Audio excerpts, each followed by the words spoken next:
It's time for Twit This Week in Tech. We'll take a look at Windows 10. 3 days in, is it a big hit or a belly flop? A new button that can get you more toilet paper and the end of drones as we know it. It's all next on Twit. Netcasts you love. From people you trust. This is Twit. Bandwidth for This Week in Tech is provided by CacheFly at CacheFly.com. This is Twit, This Week in Tech, episode 521, recorded Sunday, August 2nd, 2015. I like big butts. This Week in Tech is brought to you by WhisperSync for Voice and Amazon and Audible Innovation. Enjoy those books you've been meaning to read but just haven't had the time. Learn how to add narration to your Kindle ebooks by visiting amazon.com/twit. And by Wealthfront. Wealthfront is a low-cost, automated investment service that is the most sophisticated way for you to invest your money. Whether you've got millions or you're just starting out, visit wealthfront.com/twit to sign up and get your free personalized investment portfolio. That's wealthfront.com/twit. And by Squarespace. Squarespace is the best way to create a beautiful website or online store. Enter the offer code TWIT and you'll get 10% off. Squarespace. Build it beautiful. And by Casper, an online retailer of premium mattresses for a fraction of the price, because everyone deserves a great night's sleep. Get $50 off any mattress purchase by visiting casper.com/twit and entering the promo code TWIT. It's time for Twit This Week in Tech, the show where we cover the weekly tech news with the smartest journalists in the business. And we got a great panel for you. Mark Milian is here. It's always great to have you on, Mark. Looking forward to a good time. Bloomberg Business Week. I'm sorry, that's me. That didn't take very long. I thought I'd kick it right off at the beginning. Bloomberg.com/tech. Mark likes to come with his buddy, which is great. Nate is here. Olivarez-Giles from the Wall Street Journal. Good to see you again, Nate. Happy to be here. Thanks for having me on. You've been on TNT and other shows. I see you all the time now, which is great. Yeah. And Owen, JJ Stone, martial artist, television star. Somebody superimpose on this. Will work for tech. Will work for tech. Just put a picture. What the hell is that? That is huge. Wacom tablet.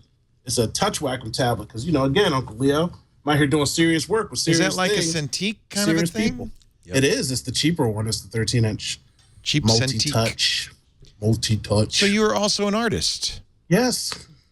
Besides just looking good, I'm actually kind of smart. A man of many talents. And a master of none. Do you have a Shield tablet there? Because if you do, you better watch out. It might blow up and catch fire. I think only 4 people in America have a Shield tablet.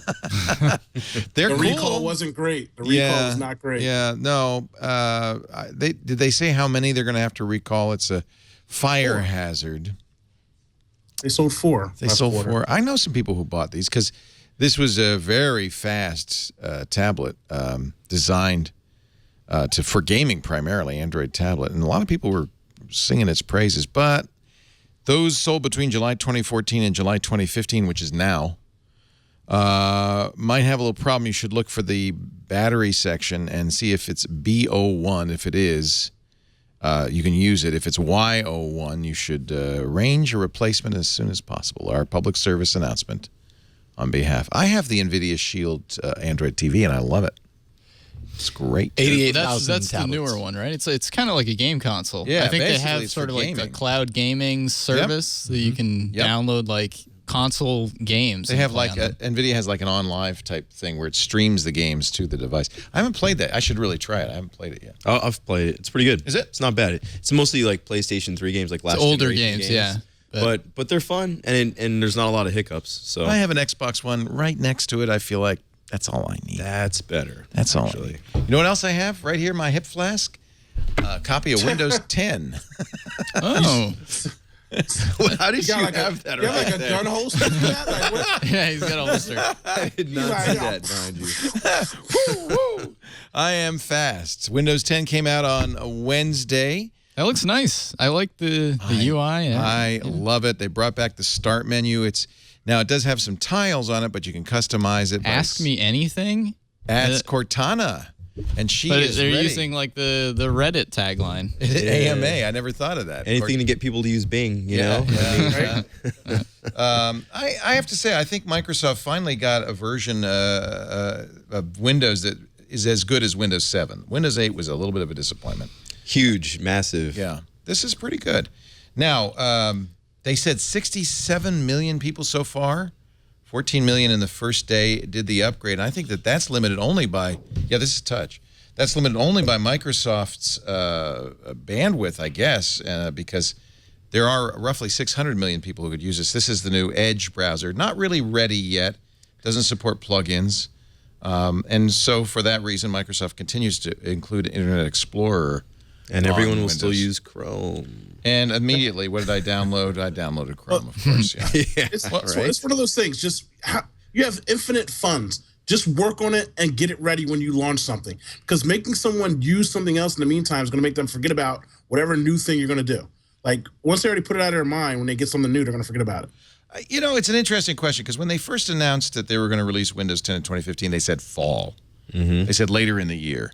And then all of a sudden, contrary to everybody's expectations, they said, July 29th. And I have a feeling that they still intend to finish it in the fall. You know what I mean? Threshold 2, which is the big service pack that will still be out in the fall. Mary Jo Foley said this on our Windows Weekly show, is probably really the final version. Well, there's some things that I'm kind of a little irritated by. There's like no real compatibility between Office and Windows 10 itself that is any different than Windows 8 and Office. It's just kind of like they haven't leveraged all of their OneDrive, cloud, system. Apparently, OneDrive is still troubling too on Windows 10. It just seems as though the Microsoft, Windows team and the Office team aren't really quite communicating the way they should. Right. It's kind of a crappy user experience. Microsoft did want to ship it with Skype built in. Still doesn't. You have to download a copy of Skype. I think the next version probably will. And I already took the Candy Crush Saga tile off of here. But good news, Candy Crush Saga is not downloaded. It just puts a tile up saying, do you want it? And you then go to the store and download it. It feels fast. It's snappy. It probably should be at least as fast, if not faster, on any machine that can run Windows 7 or 8. I think it's beautiful. I think it looks good. And I think bringing back the start menu and getting rid of the charms bar does a lot towards making this a very usable Windows. Instead of the charms bar, now they have an action center, which has customizable little icons in the bottom, so you can customize it to do the things you want. How often do you find yourself with that machine actually touching it in day-to-day use? Surprisingly a lot. You see, I'm touching it now, and you even reached out to touch it. Yeah. And this is a Dell it's a nice XPS little 13. gimmick to be able to touch it. But I've played around with the Chromebook Pixel a bit over the last year or so. They've got the touch built screen. in, but I almost never use it. Yeah. I just hate fingerprints on my display. Well, that's one side effect is it does smudge things up. My OCD Have you played your won't let me. Xbox on it? I haven't yet. Paul Thurrott was doing it while we did Windows Weekly. He said it works very well. He was playing Call of Duty. I said, come on, it's got to be latent. He said, no, I have a fast network, but it's not. It's pretty snappy. Maybe there's a little hesitation. Almost got me want to buy Xbox One just so I could try it and play it for that reason. You know what? I feel bad. I should have tried it. I feel like if you're going to play games, you should play it on your Xbox One. If you own it, and you have to own an Xbox One for this to work. What if you're just trying to go into another room and you want to play during dinner, or while you're taking a bath, or someplace in the garage? I don't know. There's some place in the house where you might want to play not on your big screen. I guess that makes sense. So it's kind of more if you had like a Surface or maybe a Yoga or some sort of tablet-y version of Windows. You got that NVIDIA thing with the game, and it's for people like that. Right. That want to. So I'm in the bathtub. I've got my Surface Pro 3, and I can stream my game and continue to play in the bathtub. There you go. This is for a world that cannot not play a game for even 5 minutes. Which is just this world.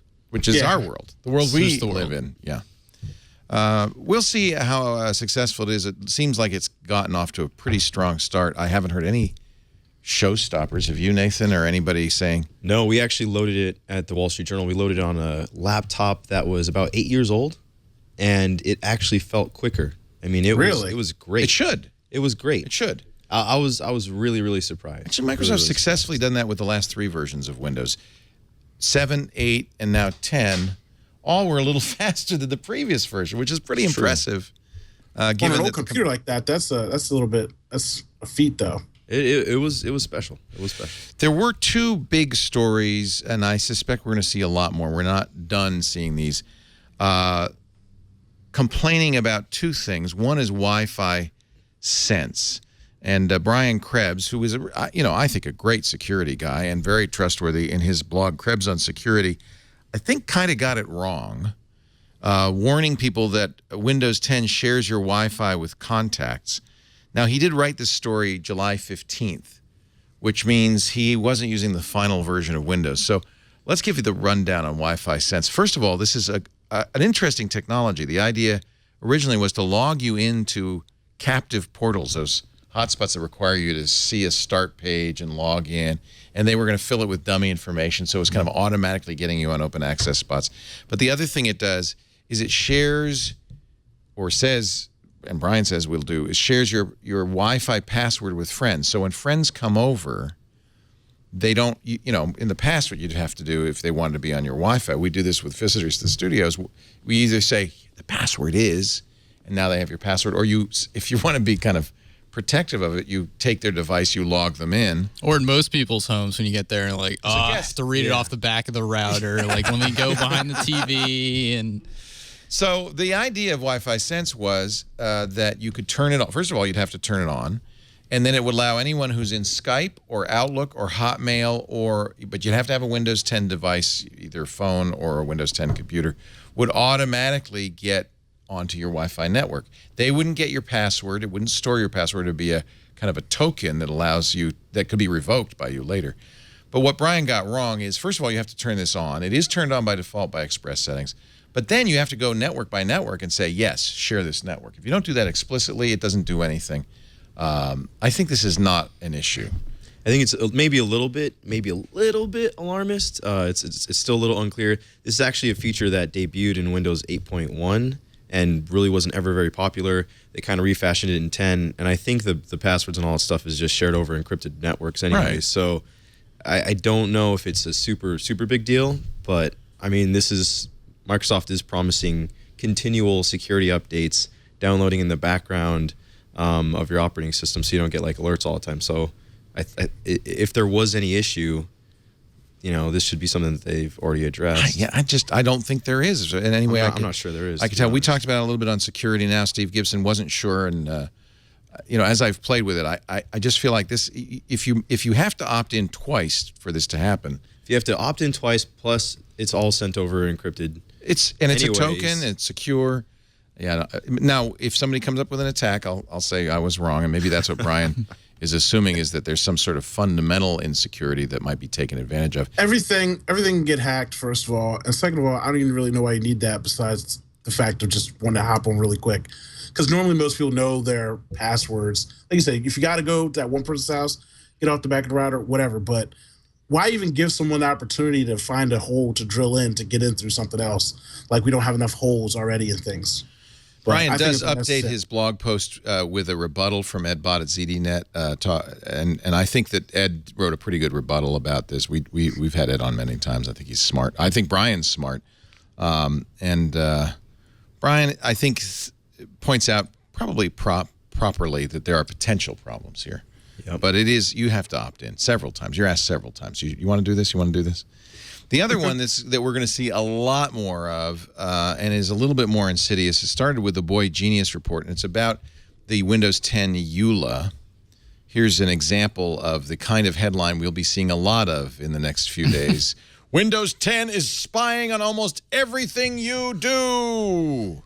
As is Facebook, Google, the entire internet, your phone. Like the NSA, your mom, like everyone. Everybody's spying on you. There definitely is a tendency across the technology industry to do more sort of crunching of data within the cloud, and your operating system in places you thought traditionally would just be sort of an offline experience, like all done locally on the machine. They're now offloading a lot more of that to the cloud. Like there was a big blow up when the newest version of Mac OS 10 came out because the Spotlight search now sends all of your inputs to the cloud, even if your intention is to search for documents on your machine. And so when you use Siri or Google Now, or I presume Cortana, all of that is sent to the server. So I think that that's the point. And here's where it's a little deceptive. So Boyd Genius Report quotes a paragraph from Microsoft's EULA that does sound scary. Finally, we will access, disclose, and preserve personal data, including your content, such as the content of your emails, other private communications, or files in private folders, when we have a good faith belief that doing so is necessary to, 1, comply with the applicable law, or to respond to valid legal process, or 2, protect our customers from spam, or 3, operate and maintain the security of our services, including to prevent or stop an attack on our systems or networks, and 4, and this is kind of interesting, this comes from an actual case that Microsoft had a problem with, protect the rights or property of Microsoft. They had a Microsoft employee who was leaking to the press. Yeah. And they went into his email and got in a lot of trouble for doing that. They said, no, we won't do it again. We'll have a third party do it. In fact, they say this, we will not inspect a customer's private content ourselves, but we may refer the matter to law enforcement. That's in regard to piracy. So what's deceptive about just reading this paragraph is you're reading it out of context. They're referring to OneDrive. They're not referring to your personal hard drive. They're referring to networked stuff. And so I think that's completely standard for all types of Dropbox, Box. If it's on the iCloud, internet, and they have access to it, they're required to give it to law enforcement, period. So in a way, this is up front of Microsoft is to point this out. But don't, at first, when I read this and I even talked about it yesterday on the radio show, I'm kind of embarrassed because I said, oh my God, they can look at our hard drive. No, there's no evidence that they can look at your personal files. This is stuff that goes across the internet. But you raised a good point, Mark. More stuff goes over the internet than maybe people realize. Oh, yeah. And it's just that's the direction that everything is going. I mean, even Apple, which is almost made like a marketing stance out of we respect your privacy and your data. Even they are moving more toward sending more data to their cloud to sort of give you a better profile and give you better answers, but the trade-off is that it's going to the internet, which you're giving up some privacy in that process. Right. I think the question isn't really if it's going to that company, if it's going online, if it's going to their cloud. I think really the question should be, what are they doing with it once it's sent over there, right? If you want Spotlight to search both the web and your computer locally, it's going to have to, it has to. And if you want Cortana to do the exact same thing, if you want Google Now to do this, they have to know what those search terms are so they can reconcile whether that's something online, on the web, or that's something locally on your laptop, on your phone, on your tablet, whatever it is, right? So I don't really think it's, the question of are they doing it or not is a bit of a moot point. It's like, okay, they're doing it. What are they doing with that data once they get it, right? And like you said, Apple's made that stance. We're going to be, privacy is going to be number one. We're not going to exploit you. The only way, though, that you can do that as Apple is by not having access to it in any way. Because if you have access to it and you are presented with a legal subpoena or warrant, you're doing business in the United States. You have to give it to them. You can't just, I know Twitter and others have said, whoa, but ultimately they always have to give it. Yeah, Twitter has gone to court to protect certain people. Often they lose. You always lose because that's the law. But wouldn't it be nice? Okay, so with all the PRISM stuff, with all the NSA stuff, what we kind of found out is that almost every single one of these companies at some point was complying with the NSA in some respect, whether we like it or not, whether they fought or not. What would be nice is if they just tapped us on the shoulder and said, hey, Nate, the NSA wants to look at some of your stuff. They're not allowed. What we're going to do with a national security letter, it says specifically you can't tell anybody. But you can't speak on it. But these are laws that are made by our lawmakers. These are laws that are made by our we need to go Congress. to lawmakers, not Apple and Google and Microsoft. We go to lawmakers. I think this is Microsoft properly saying, "Hey, you should know." They're doing what they need to do, and I think they're doing as much as they can. If law enforcement asks us, we have to turn it over. You should know that. Yeah. If you don't want to get caught with something, don't put it on your device and don't put it on the cloud. Don't put it on the cloud is the key. I don't understand how people just don't get this anymore. Like when people get hacked for things over and over again, you hear about celebrities, all these things in the news, even dumb people can see at some point someone getting hacked. If there's something you care about, don't put it on a place that can get accessed online, and don't send it to a place where it's stored online. And if you want change it from murders last week to puppy kittens. So when it comes to a search filter, it doesn't get red flagged or something. Well, and if you want to preserve your privacy and you want to put stuff on the internet, there's only one way to do that, in my opinion, which is to encrypt it before it goes out of your machine. Yeah, yeah. Encryption is the solution, strong encryption. That's a inconvenience. I can't send Owen a message unless we've exchanged keys ahead of time. Actually, it doesn't have to be ahead of time, but you have to have a mechanism for getting my key to read messages I send to you, vice versa. Phone call, a text message. It's complicated. So people... Yeah, it's super complicated. Yeah.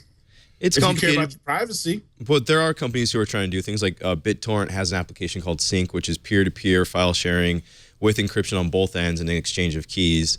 They're not actually ever seeing the files. Right. They just create the protocol so you can send stuff. Although that's a consumer-friendly application, and it's not too complicated to work. It's never been open source, and nobody knows how BitTorrent Sync works. This is true. So you're trusting that BitTorrent. I do trust them, but I wish they'd open source this, or at least let somebody audit the code, because they've never. Steve Gibson's asked many times, "Well, how does this work?"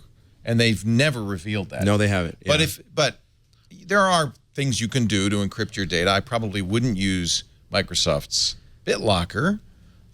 Use an open source encryption program. I wish TrueCrypt were still around, but something like TrueCrypt, and you can protect yourself.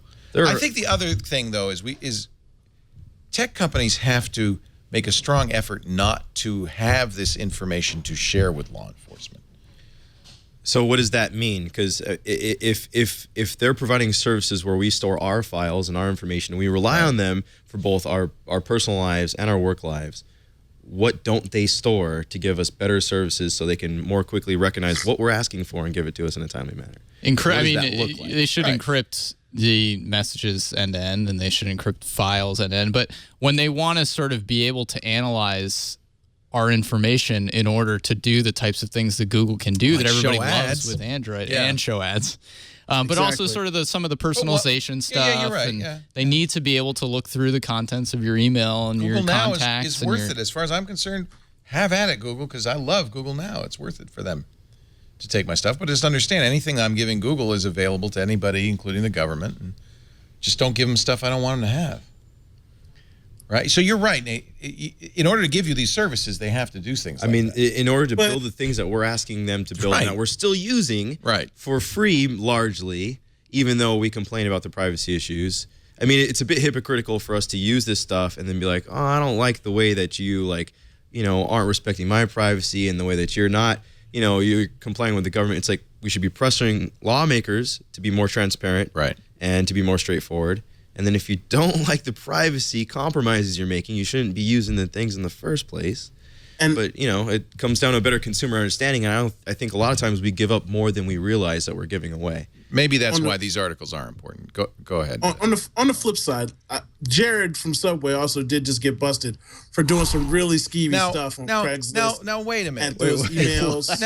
Now, let's not indict the poor guy. Allegedly. Allegedly. I'll add allegedly on it. But to the point when I'm just giving the other argument for what other people say. Well, what about the criminals? They're hiding in the internet and they're in the Facebook and they're in your inbox. Like, there are times where they do catch people doing things online, allegedly or not allegedly.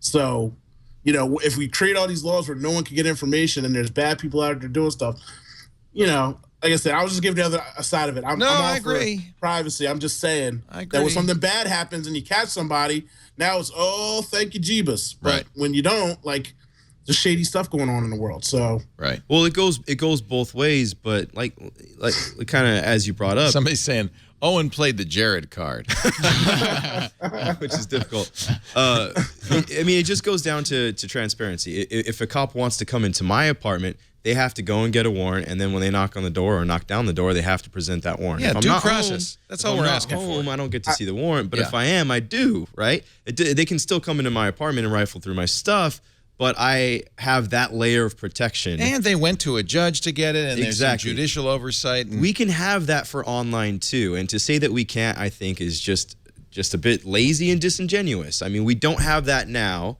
and the people who are rifling through our stuff online don't want that extra layer to be there. So if we want that as consumers, I think we have to take a stance, right? Yeah. These protections exist in some of our offline worlds. If we want some of these things online, I mean, our lawmakers aren't going to be doing this for us. It's going to have to come from us. It's going to have to come from regular We need a people. same time subpoena where the cop shows up at my door and he shows up at Facebook's door like, look, we're about to rifle through your stuff.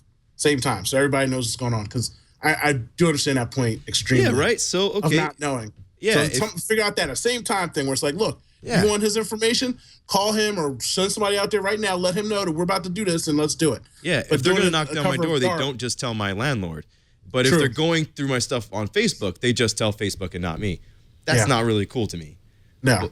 But how do we change 1000%. that? How do we change that? If that's the status quo as it exists now, how do we change that? Is kind of what I'm getting at. Don't know.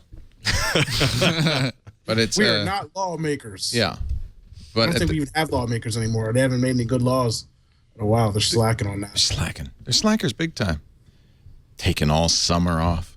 Hey, Right? if you want to, you can go into the settings on Windows 10 and disable a lot of these. You got to look at the privacy settings. It's kind of like Facebook, same thing. Yep. Page after page, but you can go in there.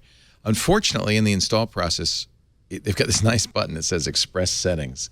And whatever you want, Microsoft. And I have to admit, every single time I don't want to go through all of those. But you can go back after the fact and look at them. And if you really want, you can read the 12,000-word EULA and find out what it really, really means. Don't trust, a lot of these blogs are giving you little excerpts that aren't really maybe completely the full story. We're going to take a break. Got Owen J. Stone, Doctor, with us. The sun is setting You got upon my face. That's pretty. I like that. That's good. Beautiful. Skylight. That's what it looks like when you're on your way to Mars. Somebody said the contrast messed up. I'm turning white. Turning white. What is this? Is this a new website? IQMZ? What is that? It's my website. It's my long-standing website, and I got a new project that I'm going to be launching on. I'm working on behind the scenes. It stands for right now. Inquiring Minds Media. Yes, sir. This is 2002. It's making itself over. Since 2002? Yeah, I've been on the internet for a while, Uncle Lee. I told you. Renaissance man. You are. Also with us from the Wall Street Journal, Nate Olivarez-Giles. Is it Giles or Giles? Giles. Giles. Sorry about that. All good. But he's full of guile. And from Bloomberg Business Week, our friend Mark Milian. Great to have all three of you.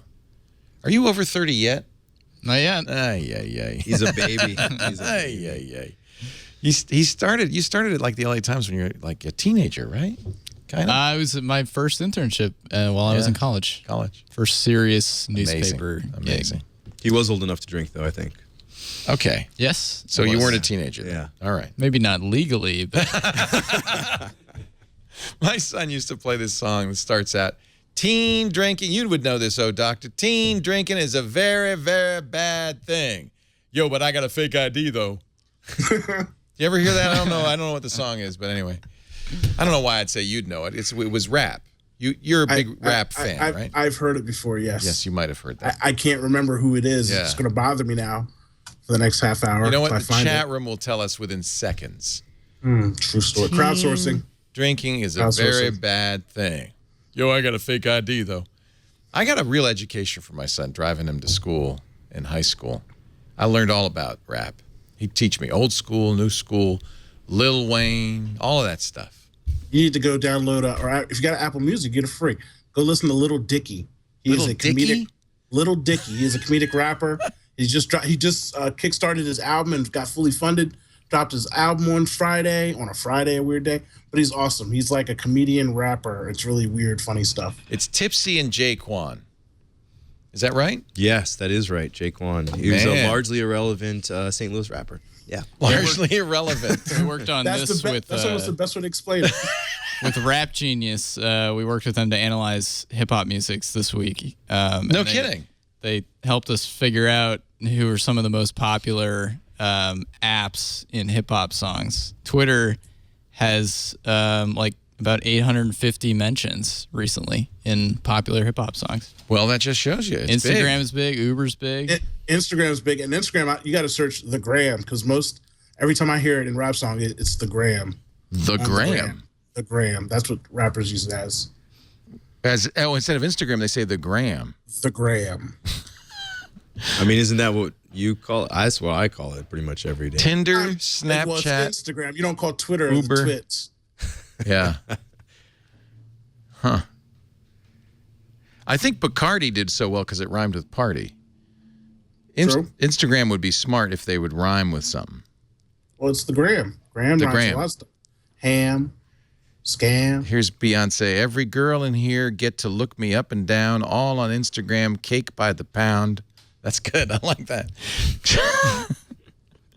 Here's Jay-Z. When I was talking Instagram, last thing you wanted was your picture snapped. Kanye. He Instagram his watch like hashtag mad rich alert. Did he say the words hashtag?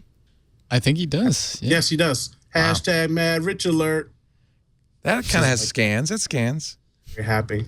ASAP Rocky, couple of Instagram likes. Now she famous. J. Cole on Twitter. Beep, beep. Can't get a follow. Wow. So You should have your own show reading rap lyrics. I should, because I read it so I'm like with Dramatic reading. It sounds like I'm sitting next to Jay-Z. Hit me on my Snapchat. Hit me on my Nextel chirp, says Childish Gambino. Why would someone chirp? Who's chirping? Are they birds? Who Whale chirps for them? Whale says Wale. I'm sorry. Whale. Spell whale. It's Wale. I'm an old guy. Don't Hey.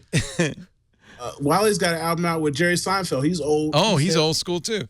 I use a Uber to scoop me to SLS. What do you expect? A little groupie to see my crib? It sounds cryptic to me. It's cryptic. You're reading it instead of. And that was from Whale. Yeah. And now from Whale. All right. Oh, man. Enough. The hippity hop, hip hop to the just can't stop. Our show today, actually, this is fun. I'm excited about this. Our show today brought to you by WhisperSync for Voice. It's an innovation from Amazon and Audible. Amazon sells ebooks, right? You read on your Kindle. Audible sells audiobooks. And I did this with the Goldfinch, and I loved it. You can add narration to your Kindle ebooks. So this was so cool. I'm reading on my tablet. I downloaded the Goldfinch in text, and I downloaded the audio on my Paperwhite. And as I'm reading, I'm listening, and it's highlighting the words. By the way, great for early readers, for young people learning to read. But it's also cool because you can switch where you left off. So if you're in the car listening to the book, and then you get home and you want to pick up your Kindle, you could pick up and read it on your Kindle. It knows where you left off. So you're always going to pick up right where you stopped reading.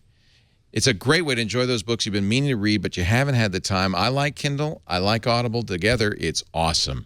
You can learn how to add narration to your Kindle ebooks by visiting a special page we've set up for you, Amazon.com/twit. You can do it right on Amazon. You buy the Kindle book, and you'll see Add Audio Companion. By the way, it's usually less expensive to buy both than it would be to buy each individually. You switch between listening and reading on the Kindle app as well as on your Kindle tablet. And there are now 60,000 Kindle bestsellers and popular titles with WhisperSync audio built in. I like doing this, and I do it a lot now because I do sometimes like to read it, and sometimes I like to listen. For those who like to do both, WhisperSync for Voice. Learn how to do it at Amazon.com/twit. And once I figured it out, I kind of started doing it more often with a lot of books. It's a really great way to go. We're talking tech. Mark Milian, Nathan Olivarez-Giles, Mr. Owen, J.J. Wilson. I think enough about Windows 10. We kind of covered it, right? Don't have to go obsessive about it. Do you think people should upgrade now? Do you think they should wait? It depends. If you're using Windows 8, upgrade today. Jeez, yeah. Today, right now. Do it yesterday. Yeah. If you're on Windows 7, I think you can wait a little while. There's going to be some security bugs that are going to be coming out. There's going to be some patches. Like you said, that big Service Pack 2 is coming later. You don't have to feel any urgency. You got a year. Yeah. If you want to do that free upgrade, you have a whole year. And just to be clear, and if you listen to Windows Weekly, I think you know this already. Paul Thurrott and Mary Jo Foley have really explained the ins and outs. Microsoft hasn't done a great job. To be very clear, anybody using a legitimate authorized copy of Windows 7 or 8 can upgrade to the parallel version, Windows Home to 10 Pro Home, Windows Pro to 10 Pro, for free. You have a year. That's amazing in itself. It's amazing. That's amazing in itself. It's a good deal. I still got my old Windows disc with the $299, $399 price tag on them, and I was like, wow, do I really like? And you had to spend it. So I mean, for them, that's like a nice moment for them, because people still ask, well, how much is the upgrade? I'm like, it's free. Nothing's free from Microsoft. I'm like, all right, well, is it amazing, or is it just Microsoft, capitulating to what is operating systems today? That's how Android Apple does upgrades it now. are free, iOS upgrades are free, OS X upgrades are free. Windows 8 was a massive pile of a word I can't say right now. So why would they charge you for 10 when they've just burnt a ton of bridges with 8? I mean, I feel like they had to give it away for free, or $15 or something. I mean, charging $300 after all of that. They last a long time of charging people when they shouldn't have. I'm just saying. I think you're right. I think they should have cut the prices a long time ago. But yes, I don't know if they had much choice. It's their business. I mean, that's how they make money, is selling software. This I in hate Office to tell you. is like, that's been Microsoft's business as long as there's been a Microsoft. Yeah, this is part of a reinvention. This really is a new era for Windows. We talked to Terry Myerson, who's the head of Windows, for a story in this week's Business Week, and he told us about how this is. I mean, he said, let's just say nobody's working on Windows 11 right now. Like, that's fascinating. Here's Windows 10, and we're going to keep iterating on it constantly. And We've been saying this for a couple of generations. Is this the last version of Windows? It very well could be. Could be. What does that even mean, though? What I mean, honestly, what does I don't that understand mean? that. They had Windows 8, they had Windows 8.1, now they have Windows 10. Who cares what they call it? They're going to be releasing updates every few months. I think the methodology is that they're going to do every few months instead of holding all of their new features for 2-3 years. But this is the last version of Windows as a statement, because I've heard Microsoft say that. I've heard a lot of tech reporters say that. I don't really understand what that means. It sounds really, really great. It sounds really cute. I don't get what it means. In fact, with HoloLens, which is going to run on Windows 10, that thing's not supposed to come out. I think maybe until they said now next year. I think they said developer units by the end of the year. And they've also said they have a 5-year plan for it, but it runs on Windows 10. So, I mean, technically, OS 10 has been on its 10th version for a really long time, and they're technically iterating on that. Yeah, but they still have. I mean, it's very clear that Yosemite is a big upgrade from. Of course, Mavericks is a big upgrade from. I mean, but you think this time next year, Microsoft isn't going to say, hey, we have some really hot new stuff for you. We have a new big upgrade. I think we're going to give you 10.1. Yeah. I mean, like to say it's the last version of Windows 10 ever. They'll do 12. And that's not how marketing works. Like, you need to tell the common man something. You can't just tell me, oh, I got a new Conde Sonata. It's the same car. I mean, but it's new. But its features are different. Like, you got to name it something. You got to change it. Yep. It's going to happen. Regardless of what they say, which, again, sounds awesome, they're going to change it to something because people need to hear new, because the human brain now is accustomed to new. It might still be called Windows 10, but they'll be it's the last version of Windows in one sense, which is the desktop operating systems are much less important than they ever were. It's much more like, I don't care what operating system I'm using. Maybe Office becomes more important just because of that, because that's what you use as a tool on. And in fact, they're doing that on any operating system, including Android, iPad. Maybe that's really the solution. Is because you don't ask what's the operating system in my car, what's the operating system in my microwave. The technology has become an appliance. Although people, I think, do know the difference between iOS and Android, don't they? I mean, that's a very clear distinction. Sometimes a contentious. Silly. And people certainly know the difference between Windows and Mac. I mean, I still know people who are sworn to Windows, and they like the experience better. They're excited about Windows 10 and the start menu coming back. Right? Aren't we really all just Chrome users when it comes down to it? My favorite thing is when someone tells you about the new features that Apple has. I'm like, the stuff Microsoft's been running for 10 years and you hate Microsoft? Like, wow, new feature. Like, just stop. No, you're right, because that's human. Humans like to be on teams. It's what we do. For their team. They do. They do. As I was saying, you've got a year to get the free upgrade. That's it for your official owner of Windows 10, as if you had paid money for it. You'll get forced updates, by the way. You have to update it from now on. You can defer an update, but you can't defer it forever. And then I do believe after a year, I think on July 29th, 2016, they're going to start charging. They've said that they will. I think it's going to be a ridiculous $300 price. Yeah, don't count on them not doing that. Well, it's $110 $110 for Home 10 now. If you just want to go buy a license. I had to buy a license, like if you're on a Mac. you have to buy a license because I'm not upgrading from an earlier version of Windows, that kind of thing. So I bought a license last night. I felt like a fool. $110. You feel like it was worth it? $119. It's a tax write-off. It's always worth it. America. What am I going to do? America. It's America. I'm glad to support our friends in Redmond. They need the money. HoloLens, I thought they said it would come out this fall. Didn't they say that? Am I wrong? They did say that. They did say that earlier this year. They said that they would have a version before the end of the year. And technically, in a way, they're still keeping up to that. It's just going to be just for developers and not for consumers. But it's within the next year. Yeah. He said to the BBC, Satya Nadella. That doesn't even sound like this year. Might not be. That sounds like within 2016. Give himself some wiggle room. Yeah. So it feels like it's not quite done, maybe. Have you tried it? No, but I have talked to a lot of people. You tried it at... I've tried it twice. Yeah, both times. It's not done. It's not done. It is not done. In fact, the field of view shrunk. It's shrunk, and it's basically the field of view is just within like a rectangle in front of you. There's no borders on it. It's like you're looking through a cereal box. So if you see something in front of you, you're like, oh, wow, look at this cool digital image, and then you turn your head slightly left or right, and it falls out of your peripheral vision. Yeah. And it kind of just takes away from the whole experience. There's a new thing called VR neck. I just want to bring this up. We have text phone neck. Is it like Nintendo Thumb? It's like Nintendo Thumb. I was talking yesterday, on the new screensavers, we were talking about this new sport, drone racing, which is awesome. That looks really cool. And you put on, but it's VR. So you have to put on the VR glasses because you can't drone race like looking at your drone. You have to be in the drone, in the driver's seat. So you put on these glasses, but the guy who runs it said, we really have to train the drivers not to crane their necks as they're going around corners because they get hurt. It's like when I play Mario Kart on my couch. Yeah, and I'm like I do that. left to right as though I'm actually going to do anything at all.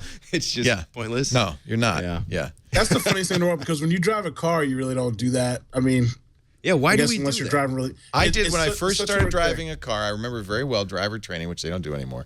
The guy would hit me on the back of the head. He said, every time you look over your shoulder to see if the lane's clear, you pull the wheel.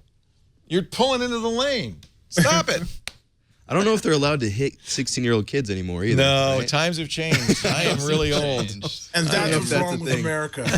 That's what's exactly. wrong with America. No driver's training and no corporal punishment. These weak children haven't been hit enough.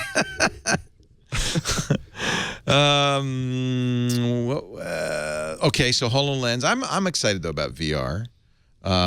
I'm big time excited about it. I am. I kind of came around. I was saying AR is going to be the thing, the HoloLens style thing where you impose images on a real world.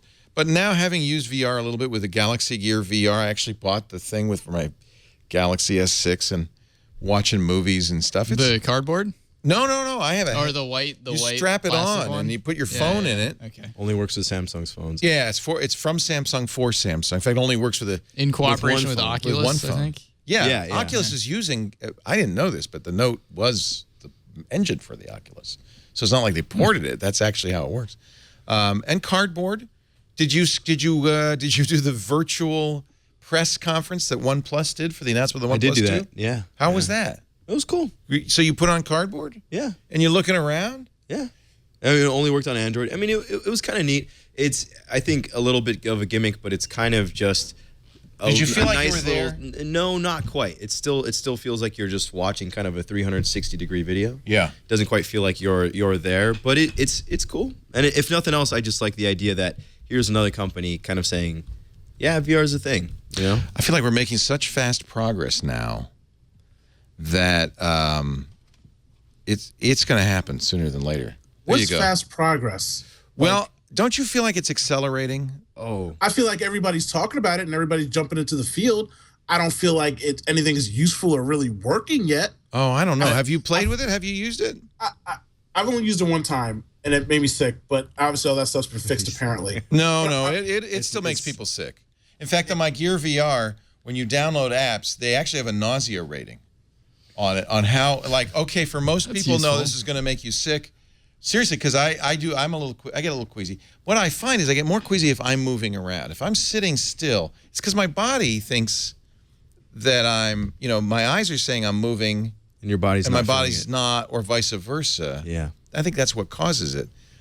So when I'm sitting down and like there's a Cirque du Soleil video, and you're being surrounded. The performers are all around you, and so you can look behind you.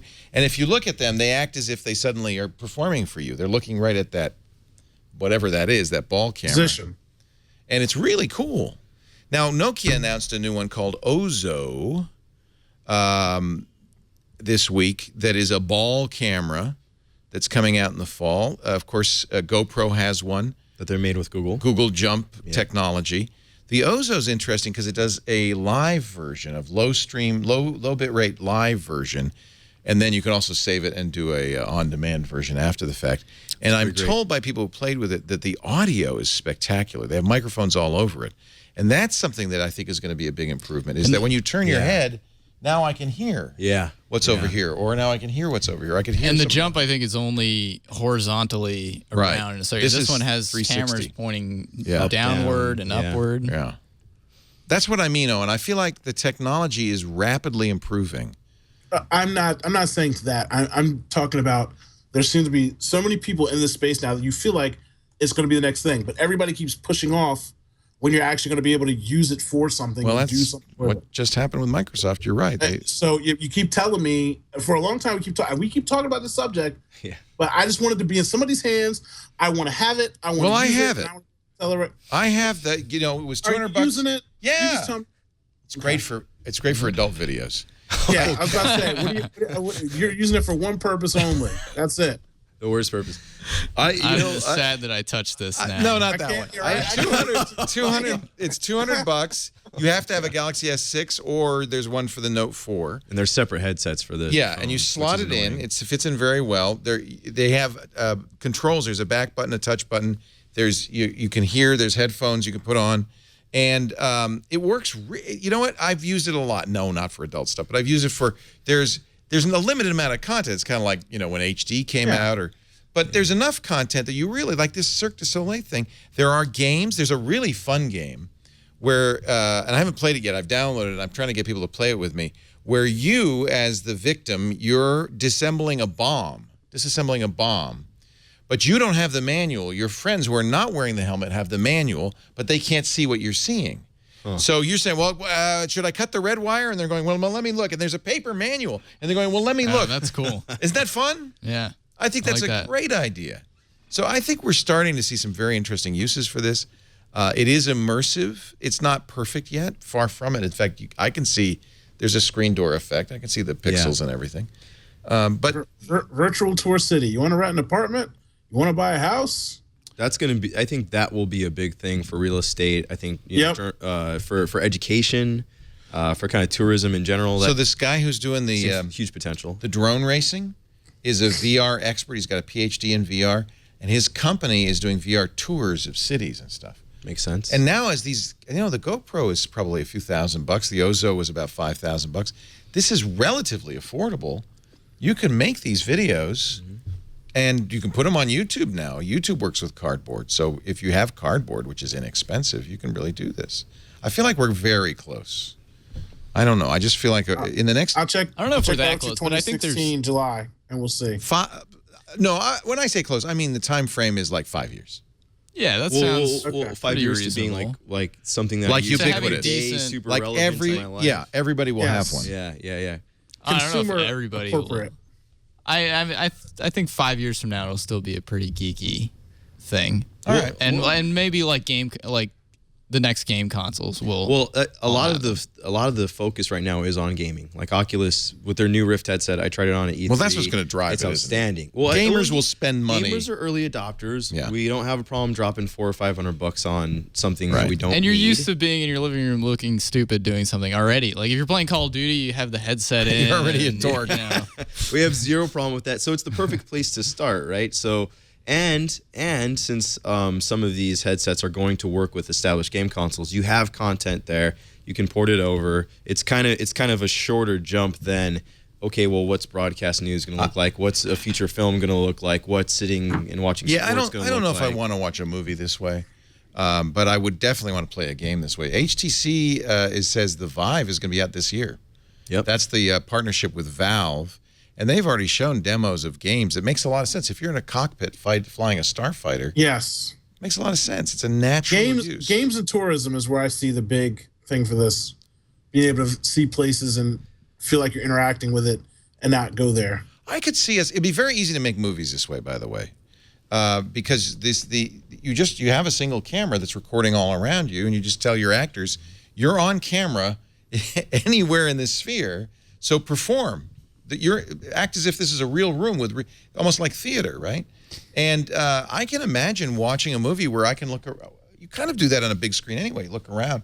Imagine, somebody starts talking, you look over here, they're having a fight. Oh, wait a minute, the guy's got a gun over here. I mean, that would be very exciting. That's a long way away, Captain. Really? I don't know.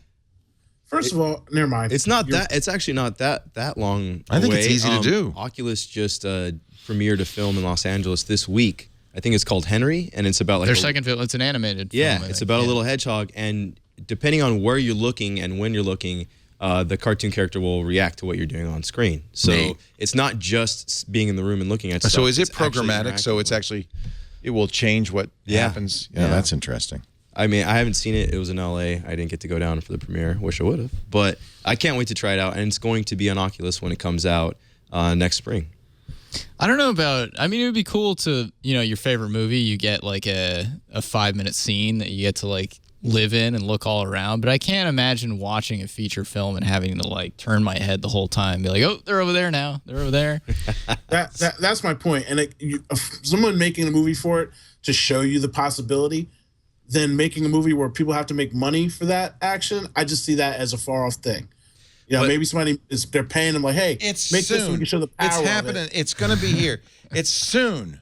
Okay, I'm just anti this lifestyle. I like the world. My eyes work. I just like looking at things that are real. That's fair. That's actually really fair. I'm a grumpy old man, and I'm sorry. I just don't care. I didn't like 3D. I thought 3D was a joke. I don't like 3D. I didn't like 3D. This is not 3D. This is immersive. You're in the room with the actors as this happening, and you're looking around and you're going, wow, oh my God, he's coming down from, there's Tom Cruise on a wire. It'd be very exciting. I think the dark horse in this field is Magic Leap, which is already hiring people in Hollywood to work with movie producers and directors, and they could do something cool, but that's more augmented reality. Yeah. So that's like a whole other layer to try to figure out for the film industry. I mean, hopefully what will be so cool that will get us to spend, whatever money it is to buy these headsets will be something that we haven't even thought of. Because right now, a lot of the stuff we're talking about is what we know movies to be, and then imagining that to be in a virtual reality headset. And it's like, do I want to wear that thing on my face for 2.5 hours? Do I not? Right?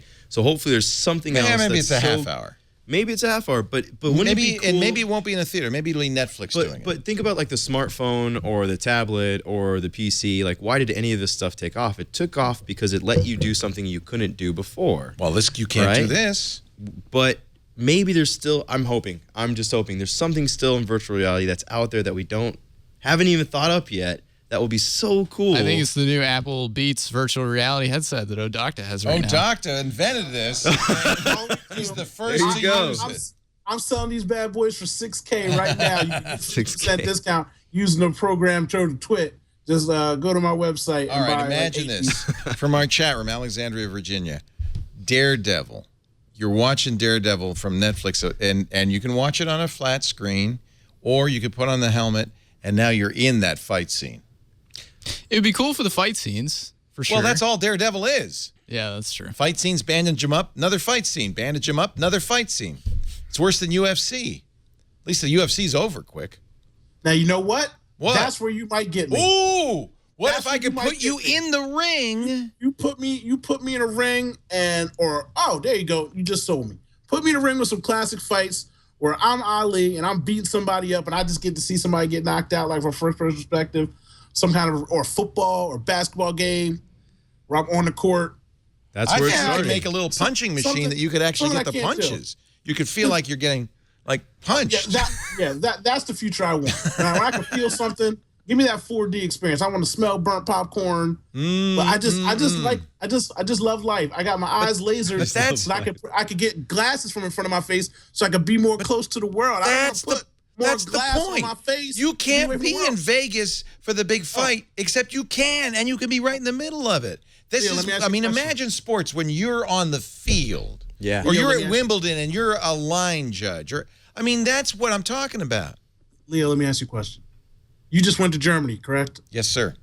I went to Germany. Yes, Would sir. you prefer to do this to No, Germany? I want to go to Germany. Or would you want to go to Germany? I admit, there are, of course, you would always prefer the live experience, but how many times, who has ever offered you to be sitting on the court at Wimbledon? Yeah. There are some things that you're not going to get to do, but you could, like, you know, we could put a little thing in the studio here, and you could be part of the twit, and you could look around, you could see what John's doing, you could see what's happening.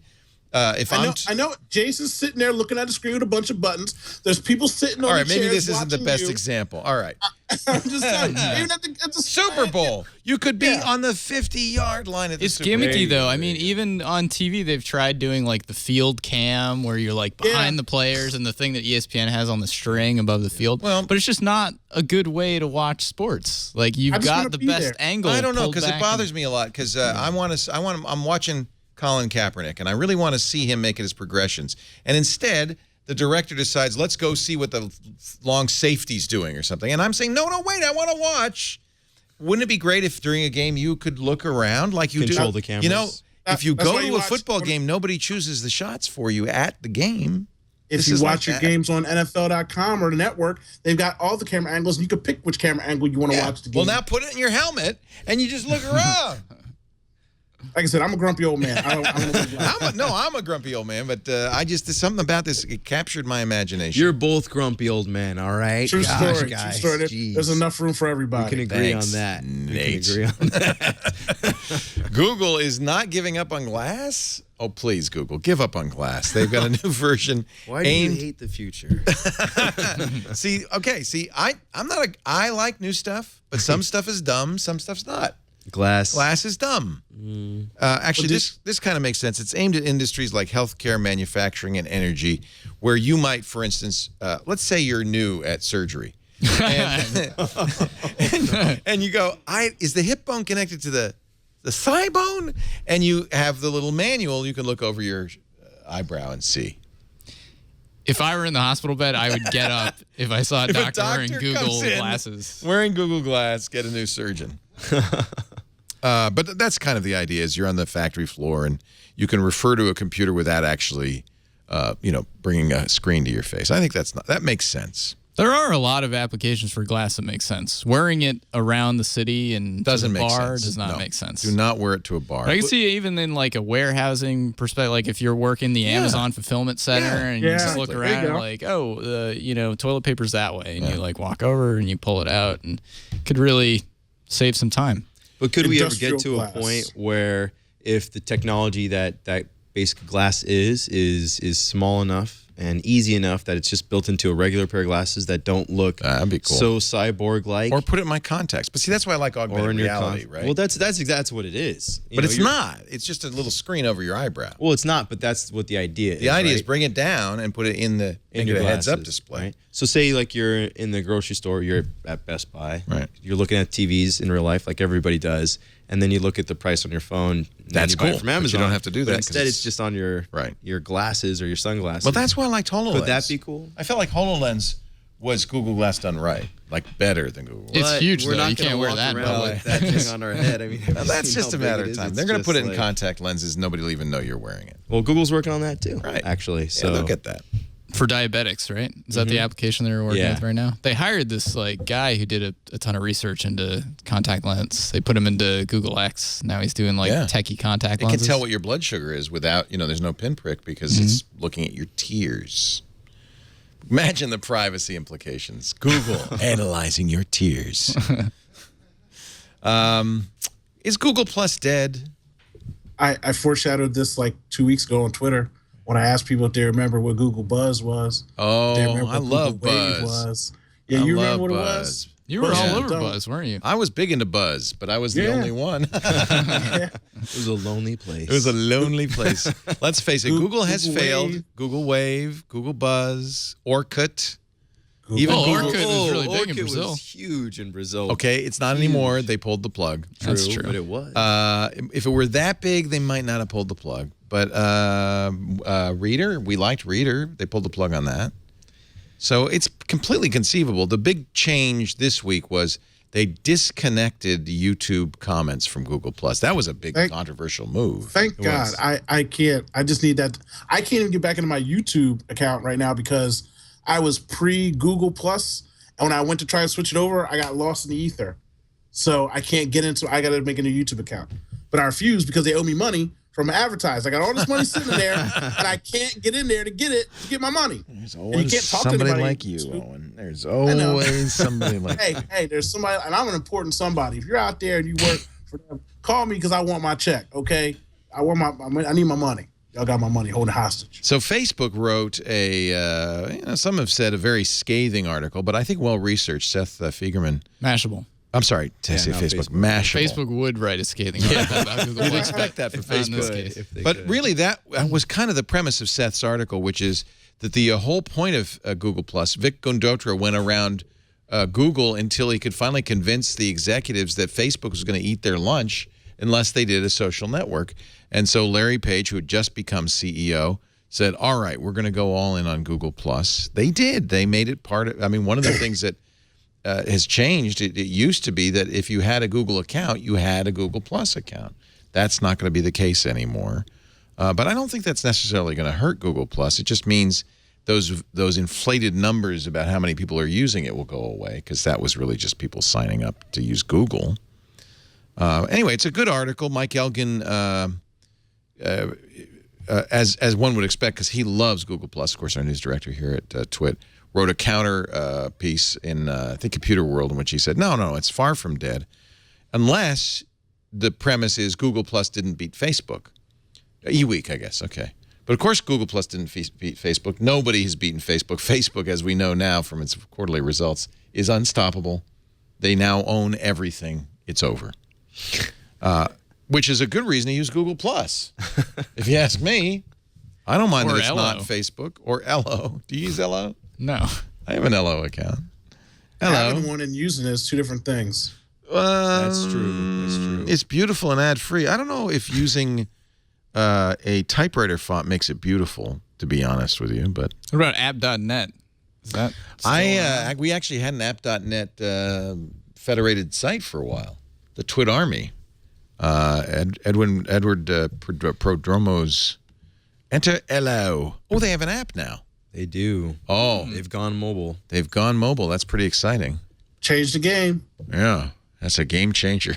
I kind of feel like the question of whether or not Google Plus as a destination is dead as far as like a Facebook competitor is a little distracting from, I think, what is kind of an actual genuine success of the Google Plus effort. I agree. Which is just like tying all of these products together, getting you to agree to one user agreement, sharing all of your information from siloed products all into one, letting Google have a better idea of who you are as a person, and then, Hangouts, which was already successful. Love it. Yes. Was rebranded for Google Plus.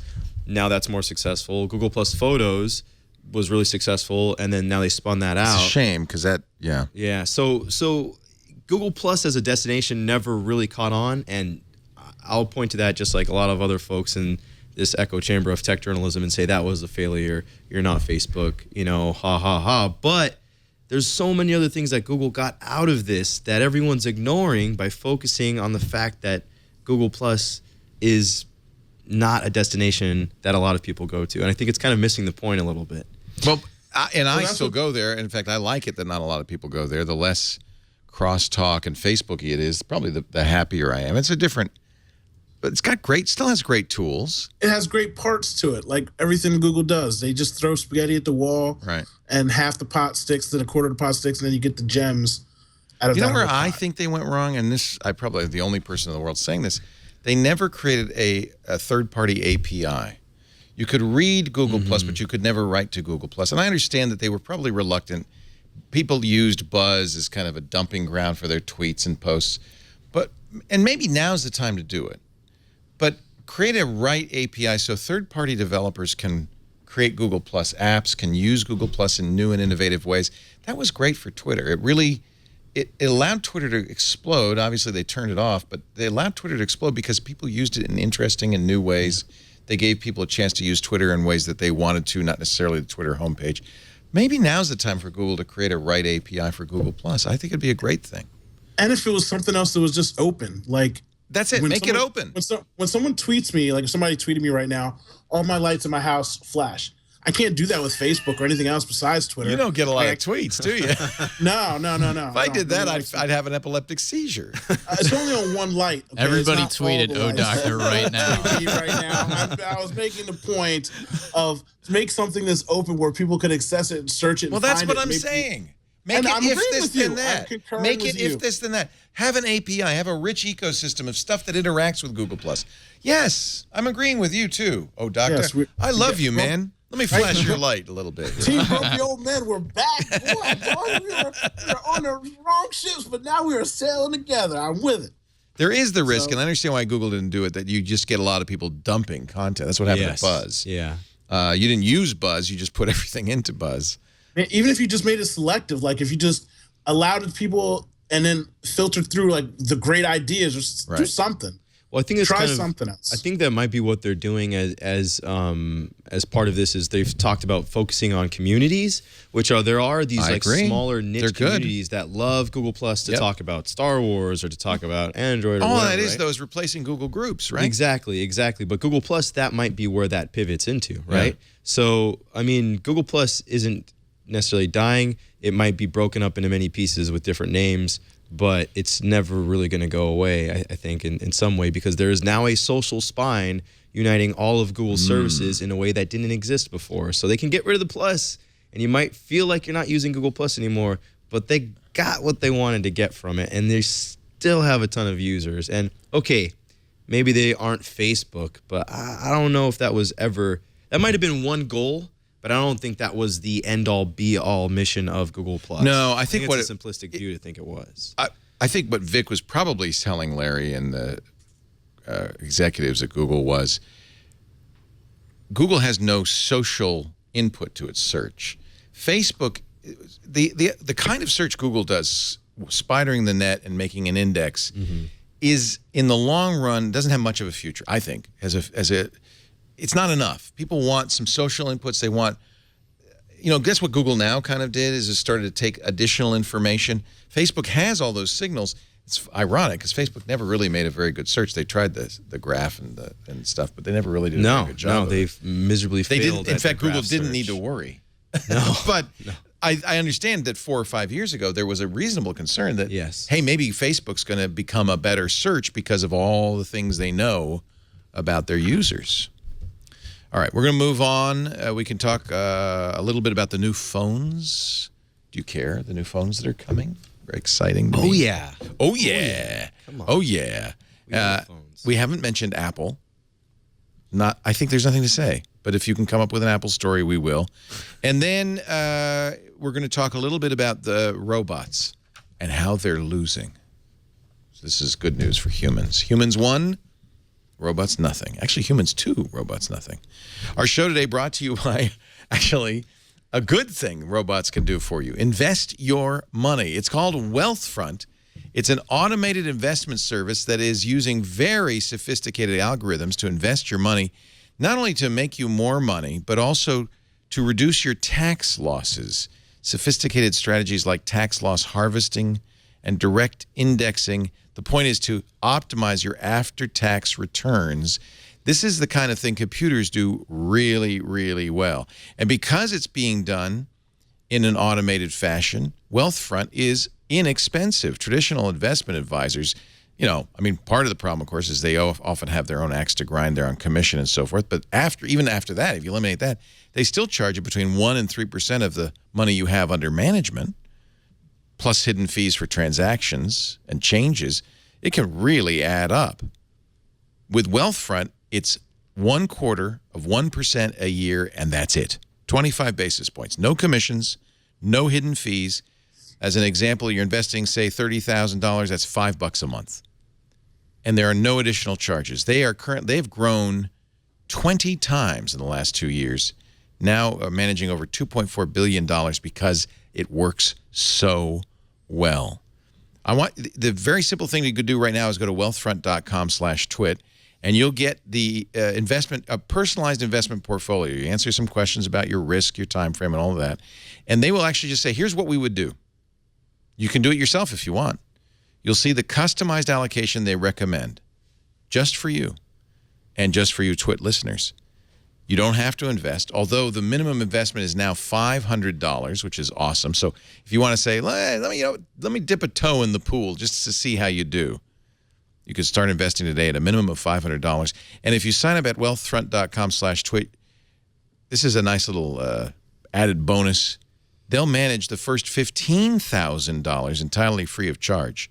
No charge, not even the 0.25% per year, no charge for life. So that's a pretty good start.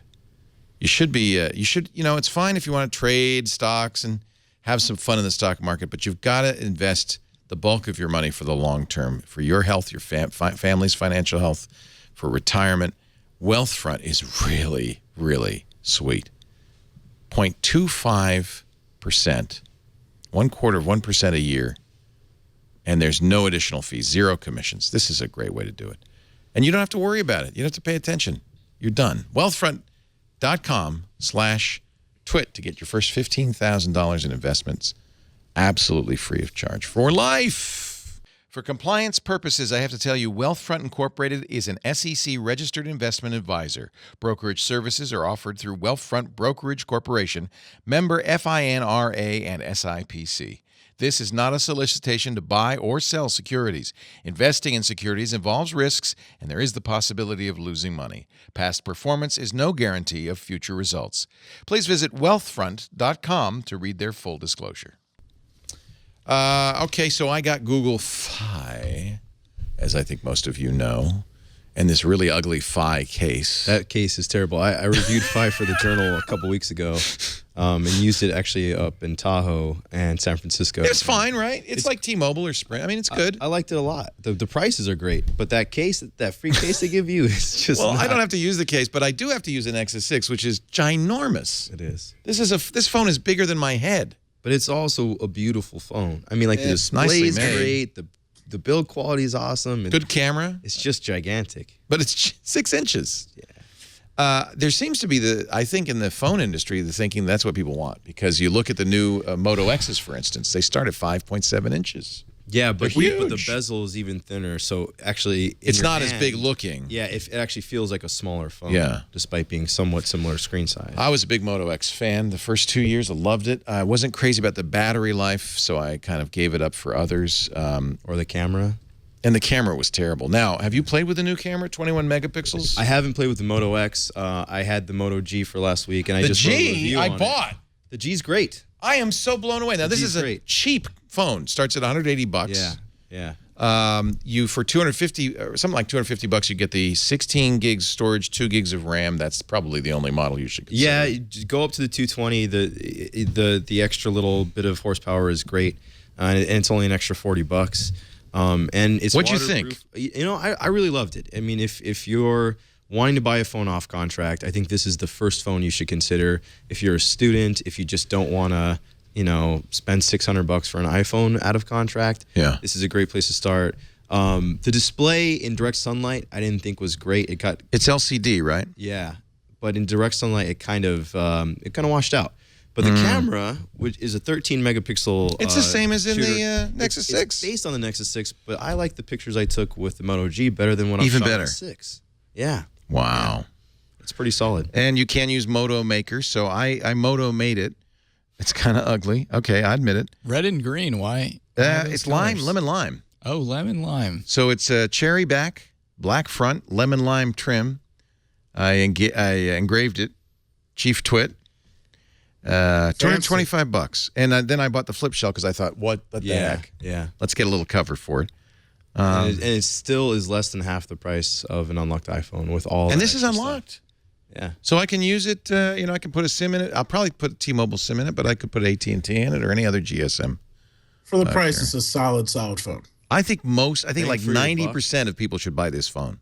Bang for your buck, you can't do much better than that. It's great, and it's waterproof, and it kind of made me wish that every phone was waterproof. I don't know why every phone isn't waterproof right now. Like that's such a Okay, let's be Samsung honest. did it with the 5 and then went back on the 6. This isn't waterproof, it's toilet proof.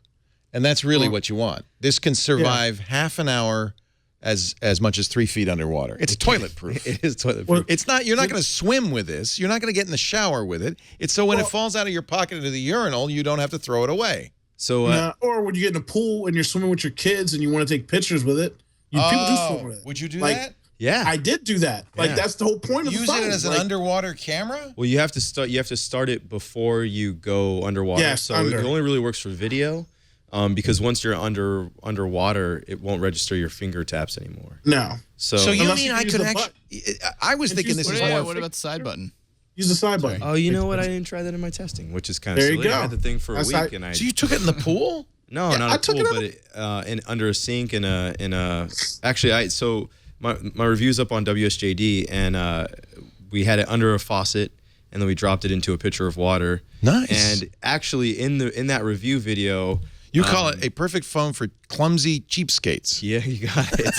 And in that review video, at the end, there's a scene where it was supposed to be like a punchline, like, "Oh, this is waterproof on like the iPhone," and we covered a toilet in Saran wrap, and I dropped It bounced off. an iPhone in there to actually like have that in there. Oh. It broke the Saran wrap, and I lost an iPhone. 6 Oh, because of that. that's all right. I've done the same thing. I put Yeah. my iPhone in a glass of water. It was a bit of. I spent $100 on my waterproof, but I do go. I got my 5, and I take that swimming with the kids. And I take videos. And Wait a do minute, you stuff take an with it. iPhone in the pool? But he spent a I have the ton of case money on on a it. case. I'm saying I spent $100 to get it waterproof because people do that. And if your Who makes phone's that? Fisher waterproof- Price? What is the ugliest ass case I've Wow, ever you seen? don't like red? What is wrong with Wow, you? guys, First of all, I donated to somebody disease or problem or something because I got the red case. Don't look, it's waterproof. You just lost waterproof in a toilet. Don't talk to me. Anyway, I 6 feet underwater and plays music underwater. I think my nephew has the toy lawnmower version of that. Oh, I case. love it. It's so good. Listen to the music picture. underwater and Thanks. it echoes Yeah, to I the shot pool. that It's in cool. Laporte. Yeah, you know, I hate putting cases on my phone. Like you'll never ever see me. Me neither. Walking around with a case. Except on for my this iPhone. fine Google Fi case. Yeah, but that's one of the things I like about the Moto G is you don't need a case. It's just waterproof, and then you can still swap out the It's backs so and all that cheap stuff. that even if you broke it, you could get another one and still pay less than a Samsung Galaxy S6. Yep. No, actually, I think you know what really sold me? Battery life. Yeah, you know, I ended each night with about like 10 to 15% battery life. If I It's a just solid want day. one phone, any phone, I don't care, that can get through a day, I will be happy. And none of the flagship phones, today's flagship phones, can get through a day. Well, the Moto X is promising what, like 32 hours or something like that of battery life. Really? You're using a 6 Plus right now, right? Is that, am using is the that pretty 6 Plus good? right now. I should take it back. No Android phone. iPhones do it right. The 6 doesn't. I Oh, use no? the It 6 doesn't. and it The doesn't 6 is get average get me through. iPhone. You Oh. need to charge while you're at work, Oh, basically. yeah. But the 6 Plus does. 6 Plus is great. I mean, I could basically fall asleep, not charge my phone, and still have 10% in the morning. Yeah. Which is pretty crazy. Yeah. But it's also a massive phone. It's what I'm using right now because I dropped my iPhone 6 in the toilet Well, shooting that video. I think Apple has an advantage too because they really lock it down. You know. Yeah. There's no real multitasking on an iPhone. There's kind of pseudo multitasking, but that's what kills Android phones. Is all these apps waking up going, "Hey, I want some. Give me some juice. Hey, I want some juice." And by the end of the day, you're drained. I don't know if multitasking is the right word. Is that multitasking or is that things running in the background that you don't know about that are taking your battery life? Because to me, when I think multitasking, I think like, okay, I have my desktop. I have multiple windows up. I'm doing multiple things at once. Right. Your smartphone display, even at 6 inches, is only so big. And if you're looking at Twitter and YouTube on your phone at the same time, I mean, just do you really need to do that? No. You I mean, know, technically, it's wake locks. It's the things that wake your phone up while it's off to download more Twitter feed stuff or get more email, and that's really out of control. Lollipop's tried to fix that, and they do seem to have improved it a bit, but iPhone, because Apple has such control, really does a better job. I mean, maybe that's why they lock it down so much, right? I've come to the conclusion. It's a better user experience. That's why they don't allow flash. That's why they don't do a lot of things. Yeah. Because they know that those are all battery killers, and they've really improved battery life as a result. And boy, Android phones are suffering as a result because none of the top-of-the-line Android phones are worth anything. The last good battery life I had was the OnePlus One. The OnePlus One was one of my favorite phones last year. Yeah, I me can't too. wait for the OnePlus 2. Okay, let's talk about that. Now, you went to the virtual reality. Oh, I did the virtual reality You launch. went to your living room and put And put some the cardboard cardboard on your face. I'm working, honey. No, I'm working here. But I actually, the OnePlus stopped by my office a week before the launch. So you've played with it? And yeah, I got to see it, got to use it. It looks like the camera is actually going to be better. It's still a 13 megapixel unit, but instead of being sourced by Sony, I think this time it's a different company, and it looks like interesting. It looks like it'll take a slight, like a better picture. I don't know if it's going to be as good. Gosh, everybody uses Sony. A lot of folks do use Sony. Apple uses Sony. Yeah. Apple uses Sony amongst some other folks, but yeah. Oh, okay. I thought they all Sony were is also. one of their suppliers, not exclusively, but it still has the same 5.5-inch display. It still has that kind of sandstone feeling back. But Dual fast SIM. fingerprint reader. How'd you like the fingerprint reader? It was crazy. People are raving about it. I sat down an iPhone right next to it, and it was faster than an iPhone and unlocking every single time. And more reliable. Well, I don't know about more reliable, but in the iPhone's hour I pretty spent reliable. with it, it was quicker. No NFC. Does that surprise you? It does, considering that it's being used for mobile payments like crazy, and they're running a damn near stock version of Android on the OnePlus. They could 2. use. They could So do why Google wouldn't Pay. you want Android Pay when Pay, it Google Pay when it relaunches as Android Pay later this year? Why wouldn't you want to have that? I mean, that being said, the phone does start at $329. That's one of the ways they save money. They So, also don't there do you go. fast charging. They also don't do wireless charging. I think we can live without that if the battery life's good. They've increased the battery 10% over last year. Yeah. So yeah. you should get pretty good battery life on the OnePlus 2. It's slightly thicker, and it's barely noticeable. I mean, I had both handsets side by side, and I could barely notice it. And I actually really, really applaud OnePlus for doing that, because most every other phone company is going to try and sell you a thinner phone just for the sake of it being thinner, just so they can give you one more bragging point to your friends. Right. And it's just not necessary. I mean, give us something that's slightly thicker, and if we get better battery life, I'm all for What it. do you think of the Type-C charging? I mean, it's where things are going. Is it a little bit ahead of its time? I don't know. It's If early, you have isn't one it? phone, you have that Well, one I have a cable in your MacBook bag. and a Pixel, Why both of not? which you see, so I have all the C accessories. I'm C ready. I got a C Yeah, on my I like computer I here. like it. Did you buy the $79 C dongle that allows you to do everything that a normal MacBook No, would do? I think I got an off-brand one. There's Monoprice has some. I've got card readers. I've been able to find a lot of stuff. And the nice thing about C is it's fast. Now, I don't know if It's very fast. Lollipop or OnePlus will be able to take advantage of all the things C can do. They're not doing the fast charging. No, they're not doing the fast charging, but they have one of the things that I like is they have a USB-C to old school USB-A cable. Oh, it comes with it? Yeah, it comes with it, and that's nice. it's reversible, which is the first time I've ever That's seen pretty an wild. old USB cable Yeah. that's reversible. Yeah. And then they're going to sell these for like $5 on their website. So let's say you do have that new MacBook that you spend a lot of money on. Instead of buying the $50, $80, whatever dollar Apple cable, OnePlus will sell you that cable for $5. One thing that worries me, I've heard from a lot of people who've had problems with their OnePlus One, and it's hard to get support. Have they addressed that at all? Well, yeah, the first OnePlus One was running on CyanogenMod, which is great if you're a hacker, you're a modifier. I like CM, but yeah, that's awesome. But what they're saying, what OnePlus is saying, is that now their version, they call it Oxygen OS. I love Oxygen. I put it on my Yeah, OnePlus yeah, One. exactly. It's pure Android. It's basically pure Android with a couple small tweaks. Like there's something where you can basically drag your thumb down on any part of of the display, and it'll pull down the notifications tray, so you don't have to go That's all nice. the way up. That's a nice Which is tweak. good. If it's such a big display, Minor. you're gonna Yeah. not want to, so it's like small ergonomic stuff like that. And there are a few other changes, but The V thing for turning on the light, the knocking. And yep, you can like draw the flashlight on Yep. and it'll turn on. So it basically, because it's so close to stock Android, they're saying their updates will get out there quicker Right. because they're pushing them But what through about themselves. hardware support? Because it really, I mean, people. It's a little startup. It's a Shang. I think they're in Shenzhen or Shenzhen, yeah. So what are you going to do if it breaks? You have to buy a new one. You're probably going to have to buy a new one, or you're going to have to mail it back to the company. And how long is that going to take for them to wing get and back to you? It's interesting though. I bought my dad one of the first Nexus 7 tablets, and I thought, okay, it's from Google. I bought it. It's going to be legit. It broke on him. We went to Asus to get it repaired. We went to Google to get it repaired. Nobody wanted to fix it. Yeah. We ended up just throwing it away and getting him an iPad Mini. It's a shame these things are turning into disposable items, aren't they? And that I don't think that's a good thing. I absolutely hate the idea, or even the words disposable tech, disposable Me too. gadget. Me too. It's just not a good idea. Not a good idea, but that's the way we're treating things, which is unfortunate. Well, I bought two. That's the way we cheat things that aren't an iPad Mini.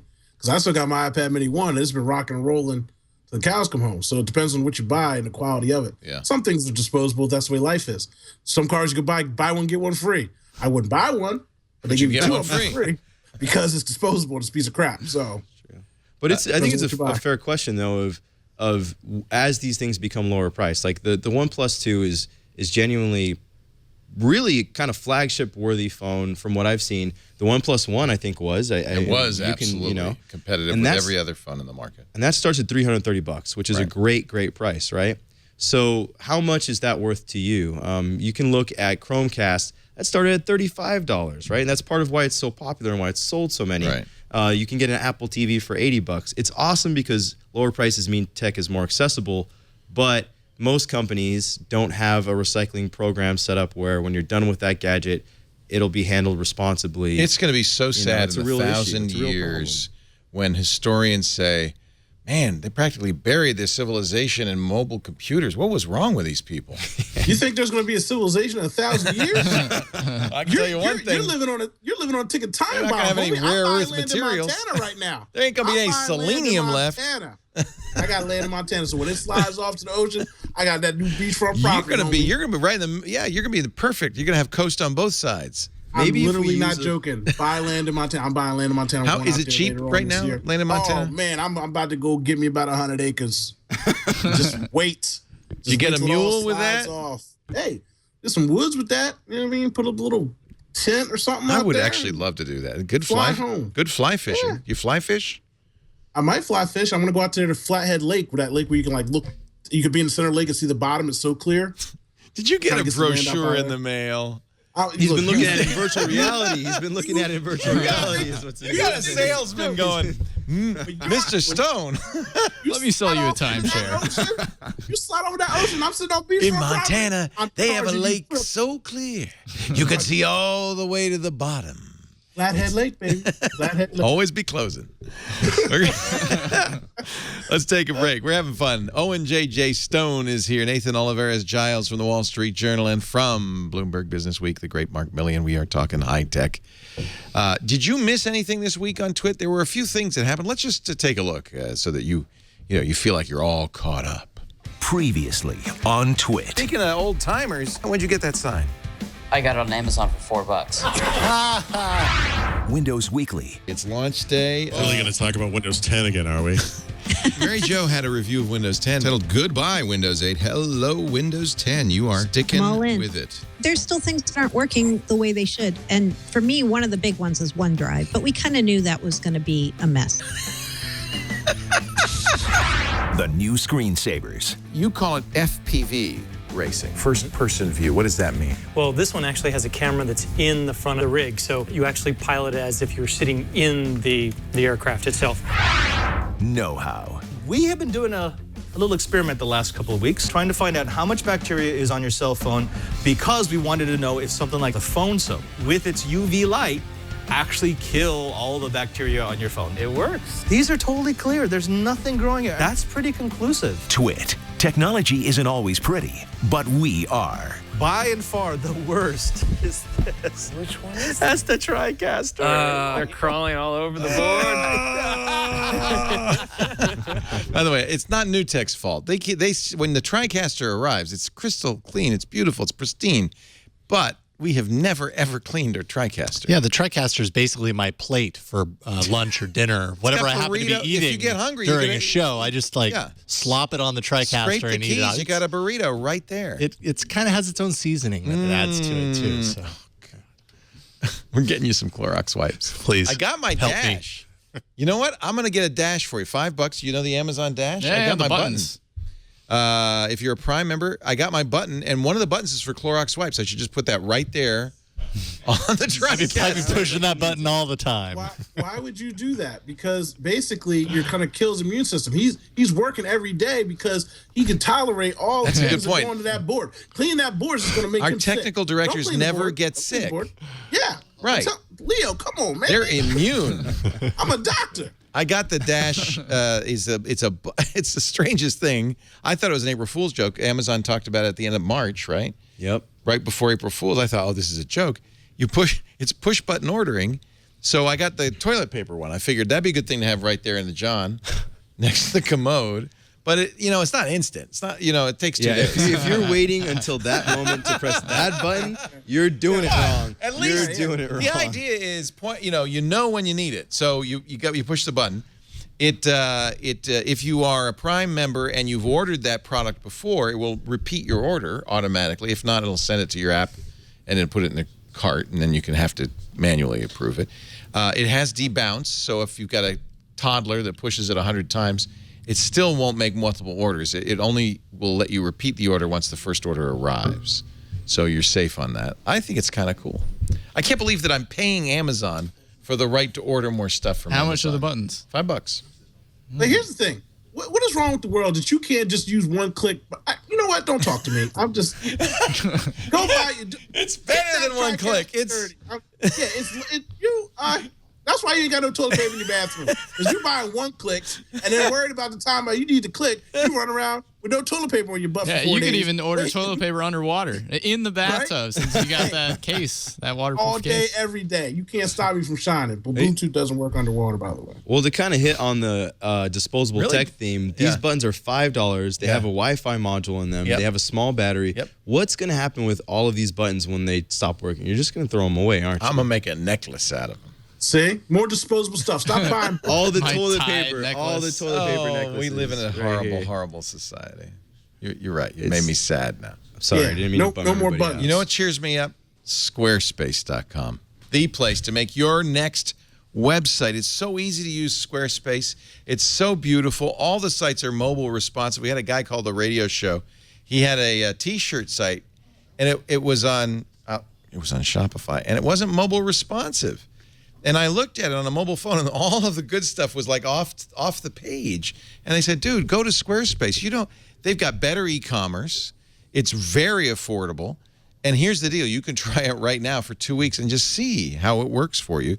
No charge. You don't even give them a credit card number. You just play with it. Your website will look great on any size device. Every website comes with a really nice e-commerce engine. In fact, if you get the Pro version, I guess they call it the business plan, you get all sorts of nice features. You get ShipStation, makes it easy to ship stuff. You get a calculators that'll calculate taxes. Really helps you. It's a great system. Very reliable, too. Squarespace is both the software and the hosting. So for as little as $8 a month, you get a great website that will never go down. You design it the way you want it to look. Designs are beautiful. They're powerful. They're robust. And right now, when you get a business or commerce system plan, they're offering $100 in AdWords credits. So it's free to try, no credit card needed. If you decide to buy, please use the promo code TWIT. That will get you 10% off your first purchase. And you get $100 in AdWords credit for business or commerce customers. I mean, this sounds like a deal too good to pass out. Start your free trial right now. No credit card needed. Squarespace.com. Click that Get Started button.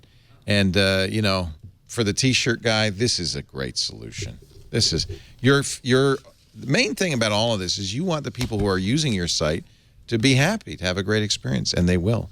Squarespace.com. Don't forget to use the offer code TWIT when you buy for 10% off.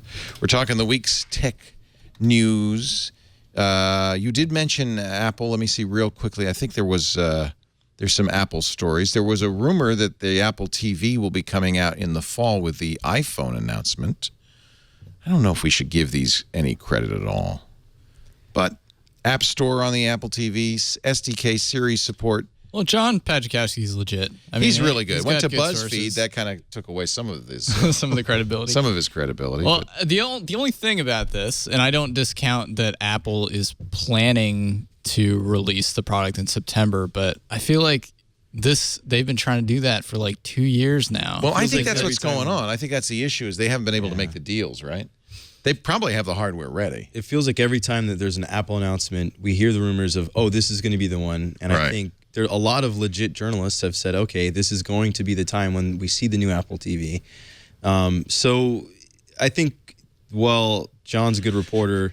We can take this with a little bit of a grain of salt, saying, okay, it could get delayed. Maybe the deals aren't going to be done. Right, not because John's sources are bad, but because Apple has just not been able to deliver this product. And it seems like they really wanted to do it alongside the new subscription internet like TV service with live TV. If I was a media company, I would not be trusting Apple either. I think that's the problem. Apple flipped the music industry over on its head, and now they're getting flipped back over on their back. And if just the fact of when the iPad first came out, and how many companies lost out because they didn't have their own streaming app for their shows and things like that. And Apple's trying to sell episodes, and they're like, well, wait, we don't want to sell through them. We want our own. Just come to me and buy. So they started actually figuring out the fact that we can't just give you this deal because we need to make our own money. If we can make our own money using you without having to go through you, let's try that first. And Apple's like, no. Just give us a cut. And everybody makes money, baby. It's just you and me, everybody. And they're not falling for it this time. So good luck with that, Apple. They got, the Apple TV, though, is really out of date. I don't use it anymore. I very rarely use it because it's just, the interface is clunky. It's What are you using instead? Are you Roku now? Roku, Android then TV? the Android TV, then NVIDIA Shield. Frankly, I use my Xbox One as much as I use anything. You love that Xbox. I love my Xbox One. It's a great media center. It has all the apps. It has Netflix, Amazon, Hulu. The only thing it doesn't have is the only thing the Apple has exclusively, which is iTunes. Which is still a big. It's still like the largest media store online for music and movies. But they're selling the same TV shows and movies as everybody else. That's where most people get their stuff. It's also one place where it's safe per se. It's the same thing when people say all the time, like, well, why should I buy something through Verizon? What if I move somewhere and Verizon isn't there and I own all these movies on Verizon? Like, that's why I buy it from Amazon. Again, that's why people buy stuff through Apple. I got all Apple TVs in my house, and I use it because... But Apple, you can only use in the Apple ecosystem, and that's always going to be the case. And that I find very limiting. I feel like the reason I use Amazon is because I know I'll be able to watch it on a variety of devices, not the Apple TV, but everything else. Just throwing this out there, Apple Music is going to come out for Android, right? It's going to be one of the rare things that Apple's making for. Yeah, what's that going to be? Something else. The first app they're making for Android outside of migrate your data from Android to an iPhone. It's pretty hilarious. So if they're showing a little bit of loosening there, if they make these deals to have a streaming TV service, why would we think that they wouldn't have that on Android at the very least? And technically Apple Music is going to be on Windows too because of iTunes running on Windows 10, not Windows Phone, but Windows 10. So, I mean, to me, if they sign this deal up and they actually have a competent, TV streaming service, something that will be an alternative to all of the apps from those networks like HBO Go or Netflix, Hulu, whatever, I think they're going to have it on Android at the very least. I think they're going to have it somewhere else. Oh, that's very intriguing. I would like to see that. They're going to put it on that toxic hell stew? Really? I don't think they'll put it on Amazon Prime because Amazon locks down just as much stuff as Apple does. But I just don't see Apple getting that deal, especially right now when you look at Xfinity Go or Comcast Go, and they show you live TV, the HBO Go, all those things all encompassed in their channel. That's why Apple is having such a problem. They're like, look, bro, why are we going to give you this money when we're already running our own ship over here? We're not trying to parse meals with you and give you any more free food. Yeah, I mean, it's happening in they're not quite there yet, but the cable industry is changing very fast. And, Showtime has their over-the-top app now you can get without a cable subscription. HBO Now is available. I mean, I think really once Disney takes ESPN into this territory, it's going to be the floodgates are going to be open from there because Apple and Disney everybody's waiting for tight, this. right? very, very tight. Very, very tight. Yeah. I don't think Apple's trying to make a deal with Comcast. I don't think Apple's trying to make a deal with Time Warner. They're trying to make a deal with the networks directly, right? And even the local stations directly. And maybe even them. So, I mean, just like Mark said, it's about pulling apart what the cable bundle is, right? So now folks are trying to reassemble that. You're the cable bundle. You're scared because if you're in the bundle, you worry about Comcast getting pissed or falling apart. I mean, you're making a big transition that you might not be ready to make. Yeah. And that's why I'm bringing up the cable companies because they have a lot more equity and money in it to where they'll make the deal sweeter for those places not to go to Apple. That's what I'm saying. There might be conflicts behind the scenes going on with that because they don't want to give up that market. Not so much the individual channels, but if they're saying like, look, if you just keep it exclusively with us, we can make this money. Don't go to Apple. Apple's going to take all your money. Like, I don't know. Apple just seems to have a problem getting it done, so we'll see what happens. Let's talk Black Hat and DEF CON. The big security conferences are in Vegas this weekend. We sent a priest down there. I'm hoping he can do something about it. Father Robert Ballester will be headlining our coverage. He goes every year. He talked a little bit about it on the new Screensavers yesterday. What happens is the week before, or the weeks before, a lot of security researchers reveal, almost for publicity purposes, the stuff they're going to talk about at the conferences. That's why you've seen now 3, not 1, not 2, but 3 auto hacks. There's the hack we saw in Wired of the Uconnect in the Jeep. Yeah, Jeep. That was a big deal. Big deal. Recalls. Yeah. Cost Jeep Chrysler or Fiat Chrysler a lot of money, 1.4 million They knew about it for months before that article came out, That's a too, little frustrating. Which is the thing, right? I mean, come on, guys. And I think they initially said it's not a huge problem. We don't need to recall. Yeah, they did. And then they recalled. And then they said, well, thousands of vehicles. It seems to be a bigger problem. Maybe just a publicity problem. Maybe it isn't a huge problem. I don't know. That's the company standard. Toyota had that. A lot of car companies do that, where they know the things are wrong with the cars, but they don't want to recall them until something really bad happens. It's the universal standard. Nobody fixes anything anymore unless they humiliated in public. Yes. It reminds me of that scene from Fight Club when he's on the plane. He works. The character works for a car company doing evaluating crashes and then figuring out whether paying the settlements will cost more than actually recalling all the vehicles. And that's someone's real job. That's how things work. That's genuine. Yes. Yeah. So, but it's not just cars. It's everybody. I mean, Apple doesn't fix a flaw until somebody reveals it. How about this stage fright? Now, actually, the problem Google has is that they can't fix it at this point because there's so many phones out of their control. Stage fright, according to, and this is another one I'm sure we'll learn more about it at Black Hat or maybe DEF CON. Stage fright is a vulnerability in the media playback engine on almost all Android phones. That means a carefully crafted MMS message could either, at best, crash the phone, at worst, allow a bad guy to take over your phone silently and without your knowledge. Google has fixed, of course, internal code branches. They've got a fix on their own phones. I'm sure they've pushed out a fix by now. But they're reliant on the manufacturers and the carriers to fix all of those hundreds of millions of devices.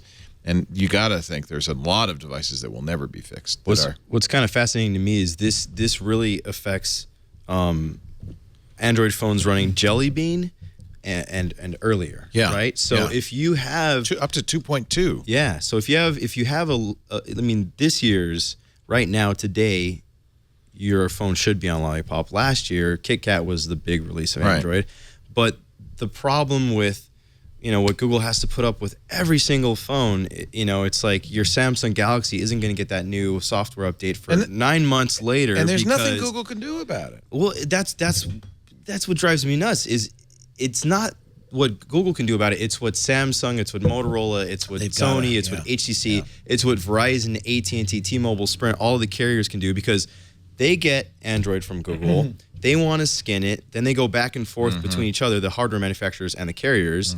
And then they add on their bloatware. And then they have to... and so by the time it comes to you... And so it's like, I'm not even really mad at Google about this. I'm mad at the carriers and the hardware manufacturers for skinning and bloatware and just taking so long to get the software updates to us. One thing Google has done, and unfortunately doesn't help you here, but they've done quite a bit of, is moving stuff out of the system and into apps so that they can push updates through the Play Store. They have control over that. So that's helped a lot. Yeah. In fact, you'll see a lot of Android services now in the App Store. Yeah. And you'll get updated through the App Store. That's why, because they know they're not going to get updates on gingerbread phones sold by HTC in 2011. It's just not going to happen. It's a smart move on their part. Yeah. But be aware, and we'll learn more. The proof of concept code has not been distributed, but I think it will be distributed this week at DEF CON. There's a researcher who says he can hack GM's OnStar app, open the vehicle, and start the engine. Again, we'll get a demo this week. Are people still using OnStar? It doesn't matter. If it's in the car, they can take advantage of it. I guess you could disconnect it. Wasn't that the thing where, like, you push a button and it calls the police? Or you push a button and say, where the hell am I? Yeah. It does a lot of stuff. I use the Hyundai Blue Link, which is the same version of it. And it's actually kind of nice because it's useful. If you want to talk to a person, like having a butler. If I get in an accident, they call me. They see if I want an ambulance come out to me, or they do all kinds of stuff with it. So yes, people still use it. And so it's kind of like AAA. It's kind of like that. It's and on-demand concierge AAA. built into your car. Yeah. It's very popular. Yeah. What if I got in a car accident, my phone slides in the back on the floor, and I'm pinned to the wheel, and I can't get out? But the phone calls me on the Bluetooth and says, "Hey, do you need help?" And I say yes. Like, it's a useful thing. It's still very popular. I mean, I'm paying $200 a year for the service, so it does a whole bunch of other stuff too. Like, it gives me updates on my phone. I mean, it tells me where my car is. I can geotag my car. I can limit the speed and the geofence. So if I go travel to LA and my buddies drive my car, I can say, alert me if he drives over 55 miles an hour or if he leaves Gloucester County or whatever. And it'll ping me and do all kinds of stuff. So it comes with a whole bunch of features. There you go. The hacker, Sammy Kamkar, said the problem is the mobile app. If you don't install the mobile app, you'll be all right, because he hacks the mobile app and then is able to use that to hack OnStar. But we'll get more details at DEF CON to that and a whole lot more. Because if there's one thing we've learned is as long as stuff has a chip in it, it'll be hacked eventually. Nothing safe. By somebody. Wow. GM, of course, says it's preparing an update to the app that would address the vulnerability. It's days away. Again, don't do anything until you're humiliated in public, then get going. Facebook results. Wow. Facebook in quarter two, $4.04 billion in revenue. User growth only 3.47%. That's a little slower, but they are going to hit 1.49 billion monthly active users. You know, geez, could they have just gotten, that an extra, 10,000 just to put them over to 1.5? Just would have made it. It's 100. Is it a million? What is it? I don't even know anymore. At those numbers, I can't calculate it. 10 million. 10 million. Oh, well, that's harder. That's a lot of people. That's a lot of people. Although they're about to turn on internet.org where? Somewhere soon that could put that 10 million right there. Are you talking about with the drones over Africa? They got those drones over Africa, but where is it that they're... You're right. They did a deal with a carrier somewhere. I think South in America? Eastern Asia or maybe whatever. Soon. 1.49 billion people on Facebook every month. 800 million people on WhatsApp, which is owned by Facebook, every month. 700 million people on Messenger. 300 million on Instagram. That's not growing. It's not. And I think Twitter has about the same number of users. Twitter's finally caught up. Yeah. 1.5 billion searches daily. We were talking about that, but still not a competitor, I think, to Google on that. But I would love to know what they mean by searches. Is it like searching for your mom's name? Social graph? Is it searching? I mean, because you're not going to Facebook to search for car dealers. What's the best deal on a Hyundai? No, you're not going to do that. Yeah, I think most of it is just searching your friends' names. Yeah, that's how I use Facebook at least. How many of my friends were caught wearing a dress in public? That kind of thing.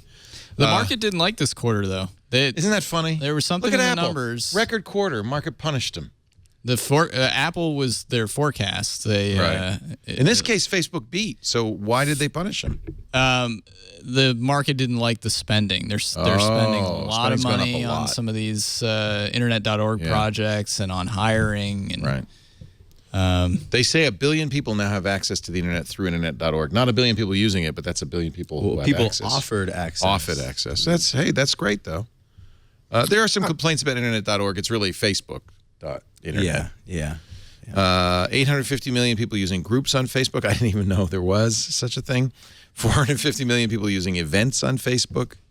40 million small business pages. Let's see if I can find the number on I just want to know who's checking up on these numbers. Like the other day, I was on Instagram. They have the sponsored ads now. So Walmart is one of the ads. They have 200,000 likes, but they only have 100,000 people following them. And I'm like, well, how did that happen? Who are all these likes? Wait, and who's liking Walmart like that? People aren't even following to see. Okay. I think a lot of people just compulsively click the like button on everything they see on the screen. You learn not to do that quick enough. Well, and then there's also, as has been reported multiple times over the last few years, click farms, Right. And a lot of people making money off of that. So folks who aren't even real people clicking through and liking. But you work for the Wall Street Journal. You can sort of, these are legal disclosures, quarterly result disclosure. They can't lie, can they? They can't lie, but they can also not give you a complete picture, right? So when they say there are 450 million people using Facebook groups, what does that mean? They aren't saying how many. Is that per month? Is that per year? Is that total in the history? Oh, yeah, they left that part out, didn't they? So they can't give false information, but they can give you not the entire story, which is what a lot of companies do, right? Yeah, it can be manipulated. Twitter reported 316 million monthly active users. That's pretty good. They had some decent growth. The stock went up because of that. Not that the stock market matters to me. But then it went back down after Jack Dorsey started talking. Apparently, Jack Dorsey is going to be CEO because they just can't find anybody else. Even though he said, and the Twitter board has said, you got to have somebody who's full-time CEO. Especially with Square on its way going public pretty soon. They filed confidentially to go public. I don't think Jack Dorsey wants to be CEO. I think a lot of people want him to be CEO. Oh, you don't think he wants it? No. I think, like Mark just pointed out, Square is about to go public. The board at Twitter just said, we don't want to have a CEO who's part-time.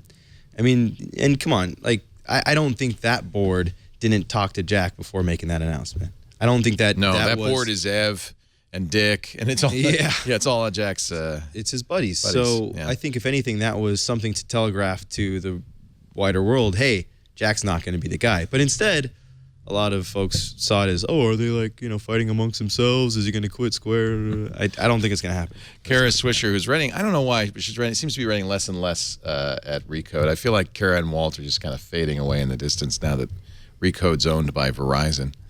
Vox. Well, TechCrunch is owned by Verizon. It's still Comcast. They're all going to be owned by Comcast any minute now, right? Well, Comcast, NBC Universal is they Comcast. Own everybody. They owned them before, and they are an investor in Vox, and then Vox bought them, and they traded some stock, and so really they're still owned by this. It's the same people. Well, Vox. Anyway, Kara says Adam Bain is the inside choice. He is actually at Twitter right now. What is he, CFO at Twitter? They say he's very nice. That's it. That's all I have to report. He's sales lead. That's right. Yeah. Well, he certainly knows Twitter and how Twitter is making money. And he's done very well. I mean, when he started, he's been there, 5 or 6 years. Twitter was hardly making any money. Yeah, I mean, their revenue growth has not been the thing that investors in Wall Street have had a problem with. It's been mostly the user growth, which has really stalled quite a bit in the last few quarters. And so you put a sales guy at the head of it, maybe he'll solving the wrong problem. Well, that's one way to look at it for sure. I mean, that's also one of the arguments for Dorsey is that he invented the product and sort of has an eye for new features and leading the product. So maybe he can find a way to increase user growth so they can come anywhere close to Facebook. So Recode says that NBC Universal is poised to make big investments in Vox and BuzzFeed as well. So there you go. It's so confusing. I'm glad you're here to explain this all because I don't know who owns whom anymore. Everybody's going to be owned by Comcast in the next 5 years. Right? It's all the same thing. Same. Same. Doesn't change anything. That's terrifying. Horrible story. Thank you, Boing Boing, for publishing this one. We've interviewed Carl Malamud. He's great. He's an activist. His goal is to make government transparent. Among other things, one of the things he does at his public.resource.org site is publish state laws. Those are the laws, the people's laws. Apparently, the state of Georgia says those laws is copyrighted, and they're suing Carl Malamud for publishing the Georgia Code, the official code of Georgia, annotated. They say this is copyright. These copyright protections are there to incentivize the state to create annotated copies of the law. Without the copyright, Georgia's law would remain unannotated. And furthermore, this guy is equivalent to a terrorist.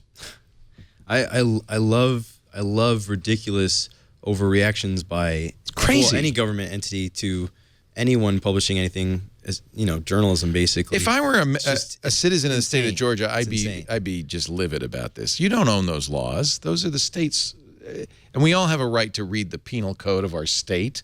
I want to know who actually filed that lawsuit and who's actually suing this guy, because the state of Georgia. Yeah. It's great. There's no way Georgia is going to win that. It's going to get this guy's name out there even more. It's going to expose some ridiculousness in the state government. Yeah. Maybe get a few people, a little more politically and socially aware. It might have a positive effect of anything else. Carl's doing the right time. He's doing the work of the Lord. Keep doing the good work, Carl. Find the good fight. Yep. I don't know. This is a great story for us. I don't know why he's doing it, but President Obama has issued an executive order that the United States must build the superest of supercomputers ever, thence beginning Skynet. The National Strategic Computing Initiative will attempt to build the first ever exascale computer 30 times faster than today's fastest supercomputer. Department of Energy, Department of Defense, National Science Foundation.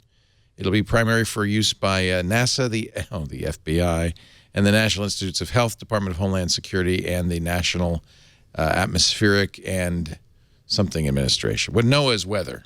Yep. Accelerating delivery of capable exascale computing system. Oh, you know why we need to do this? Because as of June, China has the world's fastest supercomputer, 33.86 petaflops. We need exaflops. Don't they have a really tall building too? Yeah, it's like the tallest building. Let's get to work on that. Is this the new tallest building in the world competition? Yeah, it's just not right that they should have a faster computer. Are they doing anything special with it? Because China's still China. I don't know. I've been up and down China. There's a lot of places I had to wear a mask because you can't breathe. In copyright news, Happy Birthday may finally be free. Did you know, I think you do, that Warner Chappell Music owns the rights to the song Happy Birthday, and every time... This is why you'll watch a TV show and they'll sing things like, for He's a Jolly Good Fellow. They don't want to pay thousands of dollars in royalty to Warner Chappell for using Happy Birthday. I did not know that. Happy Birthday is a song. So technically, you owe us some money. Says every one of my birthday parties has been a cover, like a karaoke in a sense. Like I don't even know if I like that. I'm not. Haven't you been to like the restaurants where they're like it's like Chi-Chi's and they sing like a Mexican happy birthday? Yeah. Like that's why they always have their own Red Lobster birthday dash. Like they can't sing happy birthday. They'd have to pay money. So if I started singing Happy Birthday right now, that would cost you some money? I could get a letter from Warner Chappell saying you owe us. Stop it.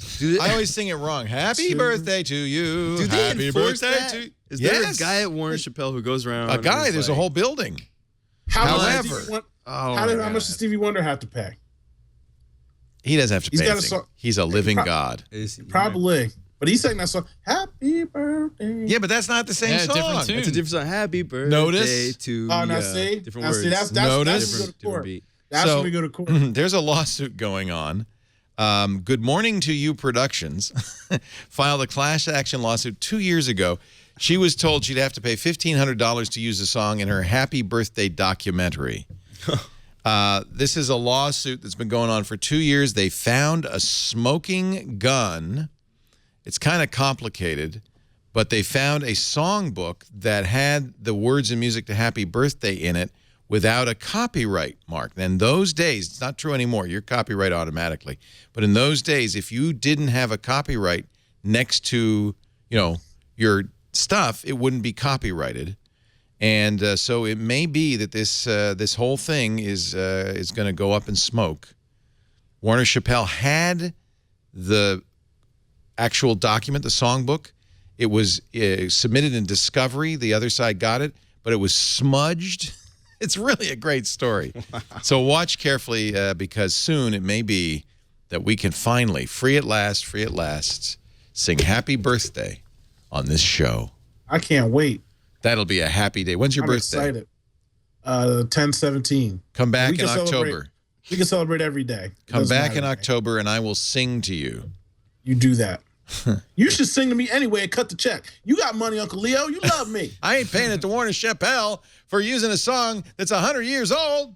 The max is $1,500. That's nothing to you. I didn't ask for an Audi or anything special like the kids. Help me out. Our show today. All right, let me make some money, then I'll sing Happy Birthday to you. Our show today brought to you by my mattress. I love my mattress. You wouldn't think that you could buy a mattress on the internet, but you can. You may say, well, wait a minute. I don't trust you, Leo. I got to lie on this mattress to know if it's comfortable because my needs are different than yours, Leo. That's true. That's true. But whoever said lying on a mattress in a showroom for 5 minutes is any way to buy a mattress? It's not. So Casper does you a little bit better. How about 100 days? You can buy a Casper mattress and you'll get free delivery and painless returns within 100 days. You can sleep on this for 100 nights and decide on night 99, you know what? It isn't the mattress for me. They'll come and they'll get it. They'll take it away and you'll pay nothing. I love my Casper. I think you're going to like it. It is latex and memory foam. Comes in a box. That's great. I got it for my son, too, for his dorm room because it came in the box. They could get it up to 3 flights easily. When you open it up, it's wrapped in Tyvek, and they give you a little opener, and you open it up, it goes, and suddenly it's a full-size mattress. That's a queen-size mattress. Came in a box the size of a dorm refrigerator. Whoa! You could now try that on your mattress at home. It is comfy, free delivery. It's made in the USA. They're revolutionizing the mattress industry by cutting the cost, selling direct to you. $500 for a twin, $950 for a king size for the best mattress you ever had. That's about a third what I paid for the mattress I got rid of that I didn't like all that much. And by the way, all you have to do is use the offer code TWIT and you'll save $50. So that's even more affordable. Even Ozzy loved it.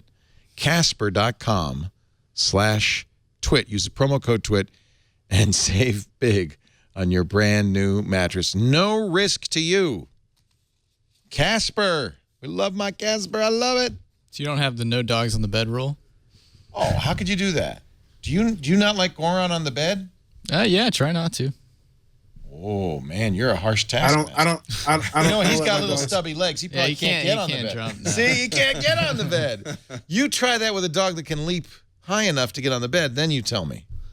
Because while you spend your rest of your life going, no, get down, no, get down. Yeah, that's right. After a while, if you train your dog, they just know better. My dog's 10. He knows not to jump into bed. He comes and curls up on his little mat on the floor near the bed. Don't you want to sleep with your doggy? Is this I don't need a furnace in the bed with me unless it's wintertime and I'm in a post-apocalyptic world where I don't have heat or a blanket. No, I don't. It's a 3-dog night, my friend, and you need a puppy. I'm surprised Casper doesn't have doggy mattresses yet. I mean, they could come in like something like I'm calling $1 billion idea. They could come in something the size of like a graham cracker box. Brilliant. Yeah. Wait. Look, Jason, cut that out of the show before you post it so I can go negotiate myself a deal. That was a great idea. That is brilliant. Billions of Casper bed. Cut that out. That's brilliant. We'll see. Goron, is that how I'm pronouncing it right? Goron, yeah. Goron. It's from The Legend of Zelda. Goron is a bat dog. What is he? He's Bad a pig. French bulldog. It's a French bulldog. That's my next dog. I want one of those. That's he looks like a bat dog, and he's adorable, and he has his own Instagram feed. So At Goron SF. Yeah. He doesn't post as much as he used to. He's slowing down. He is slowing down. He looks like he's sleeping. He's using Google Plus now. Is he really? No. That's it. Nobody is. It's the end for Instagram. It's over. All right, 2 sad stories to wrap it up. Actually, one happy, one sad story. I'll start with the sad story. Maybe you heard about the hitchhiking robot that was... Oh, my God. What? Yeah, I heard about it. Yeah. I heard about it. Yeah. Americans are terrible. Is that... So he hitchhiked all the way across Canada, no problem. This is a little robot, Hitchbot, built by researchers from Ryerson and the University of Toronto, and he's been going. So the deal is he can't move, but he could talk. So he sits by the road with his thumb out. Cars pull up and he says, "Hey, give me a ride." Actually, I think I have a video somewhere of the robot. And he hitched all the way across Canada doing this. Was Canada the only country? I thought he made it across another country, too. He's been doing a lot of this. Canada would be a good place to start. They're very nice. See, that's the problem is maybe that gave Goron the wrong idea. Goron. I'm sorry. Hitchbot. Do not let your dog hitch alone. Goron will not be hitchhiking. All right. You can't get into the car. Maybe that gave him the wrong idea because he had such success going across all of Canada. The Canadians picked him up. In Europe, too. He went across Europe, too. He's not going to make it across the United States. He left just a week ago, and went through Boston, much of New England, See, there he is going from Halifax to Victoria. No problem. But just last night, I'm sad to say, Hitchbot met his unfortunate demise in Philadelphia, the city of brotherly love. But not robot love. He was torn asunder. Uncle Leo, let me Look tell you at that something. picture. Oh, That my is God. so sad. You don't know what this is. This is a patty whack. This is an old thing that cops used to use instead of Billy Club. Yeah, they call it a kosh. Yeah, you hit somebody on the head with that. Yeah. I keep one of these in my office. I got a bat downstairs. It looks like a I got some flip stuff in flop. my We call car. them chanclas. Yeah, it's a flip flop with lead in it. That thing's hard got a flip-flop. lead in it. Oh, this thing will knock you out. But I'm just saying, you worried about Skynet. See, Philly, we don't play that. We gonna kill every single animatronic robot that we don't know nothing about in the streets. I'm not worried about Skynet taking over androids, all that kind of stuff. Because you come out here to the East Coast, we killing everything dying. That little trash can look at me funny. I don't know him. I worth some money. Let's open it up and see what's inside. I'm just saying it's America. 2 weeks. America's evil. It got Evil through, America. started in Marblehead, got through Boston, got through New York City. It got through New York. I'm surprised it got through New York. Got to But Philly, didn't and that make was it through Philly. But couldn't didn't make it through Philly. Philadelphia. It wouldn't have made it through Chicago either. Yeah. It wouldn't have made it through Texas. Yeah. Like there's like 4 spots in the United States where you should have avoided. You should have came through Jersey if you wanted to live. You don't go through Philadelphia. You don't go through Chicago. You don't go anywhere near Texas. Like What's the dangerous fourth? What's the places. fourth? I want to know what the fourth is. You said LA? there's 4. LA. Yeah. LA. People, do you see the traffic in LA? Do you see the people in LA? Nobody cares about anything in LA. LA is a dangerous place to be. If you read this, read his Twitter feed. He had thousands of followers on Twitter. Yeah. Oh dear, my body was damaged, but I live on with all my friends. Sometimes bad things happen to good robots. And finally, my trip must come to an end for now, but my love for humans will never fade. Thanks, friends. Can you do your rap lyrics in that voice? I want to hear that. I want to hear the rap lyrics in that voice. I like big butts, and I cannot lie. Yes, Those sir. other brothers can deny. When a robot walks in Oh my God. with an itty An itty bitty tin. I think, yes. Itty bitty tin. I go, spring. I like robots, and I cannot lie. Now, here's the happy story. Man shoots down drone hovering over house. Yes. This guy looks like a real psychopath. William Meredith. Yes. No, he doesn't. I think this is great. Was this also in Philadelphia? Yeah, no, Hillview, Kentucky. Neighborhood gunshots called the police. Meredith told the police a drone was hovering over his house where his teen daughter was sunbathing. Ooh. So he pulled out his gun and shot it. Pull. Yeah, I think that's great. Yeah, he did. The drone's owner, the police say he was flying it to take pictures of somebody else's house. Mm-hmm. Meredith said, well, I came out and it was down by the neighbor's house about 10 feet off the ground looking under their canopy that they've got under their backyard. I went and got my shotgun and I said to myself, I'm not going to do anything unless it's directly over my property. And then it was. Peeping Tom, digital expert. He says shortly after the shooting, he received a visit from 4 men who said they owned the drone and said it cost us $1,800. Woo. So Meredith says he stood his ground. I had my 40-millimeter Glock on me, and they started toward me, and I told them, if you cross my sidewalk, there's going to be another shooting. Okay, Bill Clinton. I told him. There's going to be another shooting. If you come across that drone, I did not shoot that drone. He's going to sue the drone's owners. He says, when you're on your, you know what? I think he's absolutely right. If I had teenage daughters sunbathing in the back and some drone came, I'd be thrilled to shoot it. I want to get a beanbag cannon so it's non-lethal. Yeah, I would have stole it, but that's just me. Yes, shoot it, then steal it. Right, I would have threw a blanket on it, trapped it down, and they showed up like, where's my, I don't know. Went and bought me a remote online at DJI. I got me a new drone. I got to praise William Meredith because he knew enough, even though he had a Glock, to get the shotgun. Yeah. Right. He's been ski shooting before. He knows the drill. Spread. You want a bullets. wide pattern. You don't want a narrow. You want a wide pattern. He's done this before. He looks like he has. Shotguns into the air sounds like a really totally bad sympathetic. idea to me. Oh my god! Next time he'll use a javelin, a spear, and he'll spear. Oh yeah, one of the I believe in fairness. I use a bow and arrow. Right. Ladies and gentlemen, that concludes the robot edition of This Week in Tech. It's been great having you, Mark Milian. Thanks for being here, coming all this way. Bloomberg.com/tech. That's where we should go these days. You got it. And are you covering anything exciting and that you want to tell the world about? You know, something new?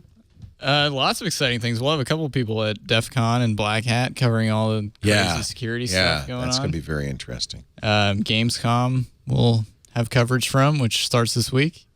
Awesome. We'll look forward to that. Bloomberg Business, Bloomberg.com/tech. Nathan Olivarez-Giles, he covers tech for the Wall Street Journal. Pretty good gig.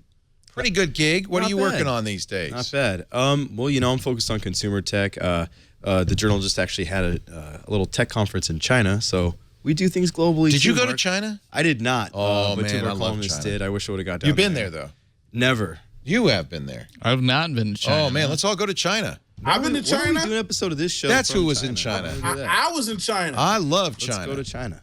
I skip all the local dates. I'm going. I'm global. China has great food. It's not Chinese food, oddly enough. And do you know what the best thing about China is? Like, they don't take tips. You have to like force your money upon them. Like, they do not accept your tips. They just want the price of their food. Good for them. I like that. Owen J.J. Stone, always a pleasure. Oh, Doctor. His new site is his old site. Believe it or not. Yeah. IQMZ.com. Nice 4 letters. And I'm making movies now, Leo. I bought a new toy. Man, that is some major commitment to movie making. Is that an official Steadicam? Yeah, it's the new DJI Ronin. It's awesome. It is awesome. I don't know what I'm doing yet, but I just bought it. Oh, that's the Ronin. Yeah. Oh, DJI makes some really cool stuff. That's from they're the Phantom guys. Nice. Nickel and diming me for stuff though, because every time I buy something, I got to buy something extra. But it's worth it. You know, it's a pain in the butt, and you do need it. It's hard to balance that thing. You got to have the hanger so you can balance it. Now it's like, dude, it's super easy. Really? If they fix things, it's so much better and so much faster. Because I don't even know what I'm doing. I get it balanced. So get one, Uncle Leo. We can make movies. I don't know what you're going to make, but you can make one. Well, they'll be very steady if we do. True story. Thank you all for being here. We do Twit every Sunday afternoon, 3 p.m. Pacific, 6 p.m. Eastern Time, 2200 UTC on live.twit.tv. Please watch live or join us in studio. You can do that too. Just email tickets at twit.tv. We'll be glad to put a stripy chair out for you so you're comfortable and can watch it. If you can't watch live, well, you can always watch on demand. All our shows are on demand. Audio and video at twit.tv/whatever. In this case, what is it? This-week-in-tech. It's not a great title. Just go to twit.tv, click the link. That's probably the easiest thing to do. Also, youtube.com and wherever you get your podcasts. Thanks for being here. Another Twit is in the can. We take you now to Hillview, Kentucky. Doing the Twit. All right. Doing the Twit, baby. Along Early Wood Way in Bullitt County, neighbors couldn't ignore a certain buzz Sunday evening. I love how news tells the story. Cindy Diebold said for the first time in person, she saw a drone and what looks like a worst camera assignment on you can board. What in the world are they looking for? She wasn't the only one on the block concerned about the tiny unmanned aircraft. So was William Meredith, especially when he says it stopped to hover over his fenced-in backyard where his 2 daughters were sitting outside. Wanted to see if it was going to stay there, and it did, and then I reacted. We live in a society now where we don't know what these people are doing. We don't know if they're pedophiles looking for kids. We don't know if they're thieves. We don't know if it's ISIS. Meredith stands behind I don't know if it's ISIS. Oh, ISIS. my God. Come to chop my head off. Whoa, that just went from whoa. Whoa. I don't know if it's That Jesus could be ISIS. or it could be the I don't know what Russians. it is. I don't know what. Yeah, I'm not going to take a chance. It could be Fidel Castro. I'm going to shoot him. What's going on over I'm going to shoot him. I don't care. It could be Poor man. It could be Marilyn Monroe singing Happy Birthday. I don't care. Whoa, that escalated real quick. ISIS. 0 to 100 real quick. Real quick.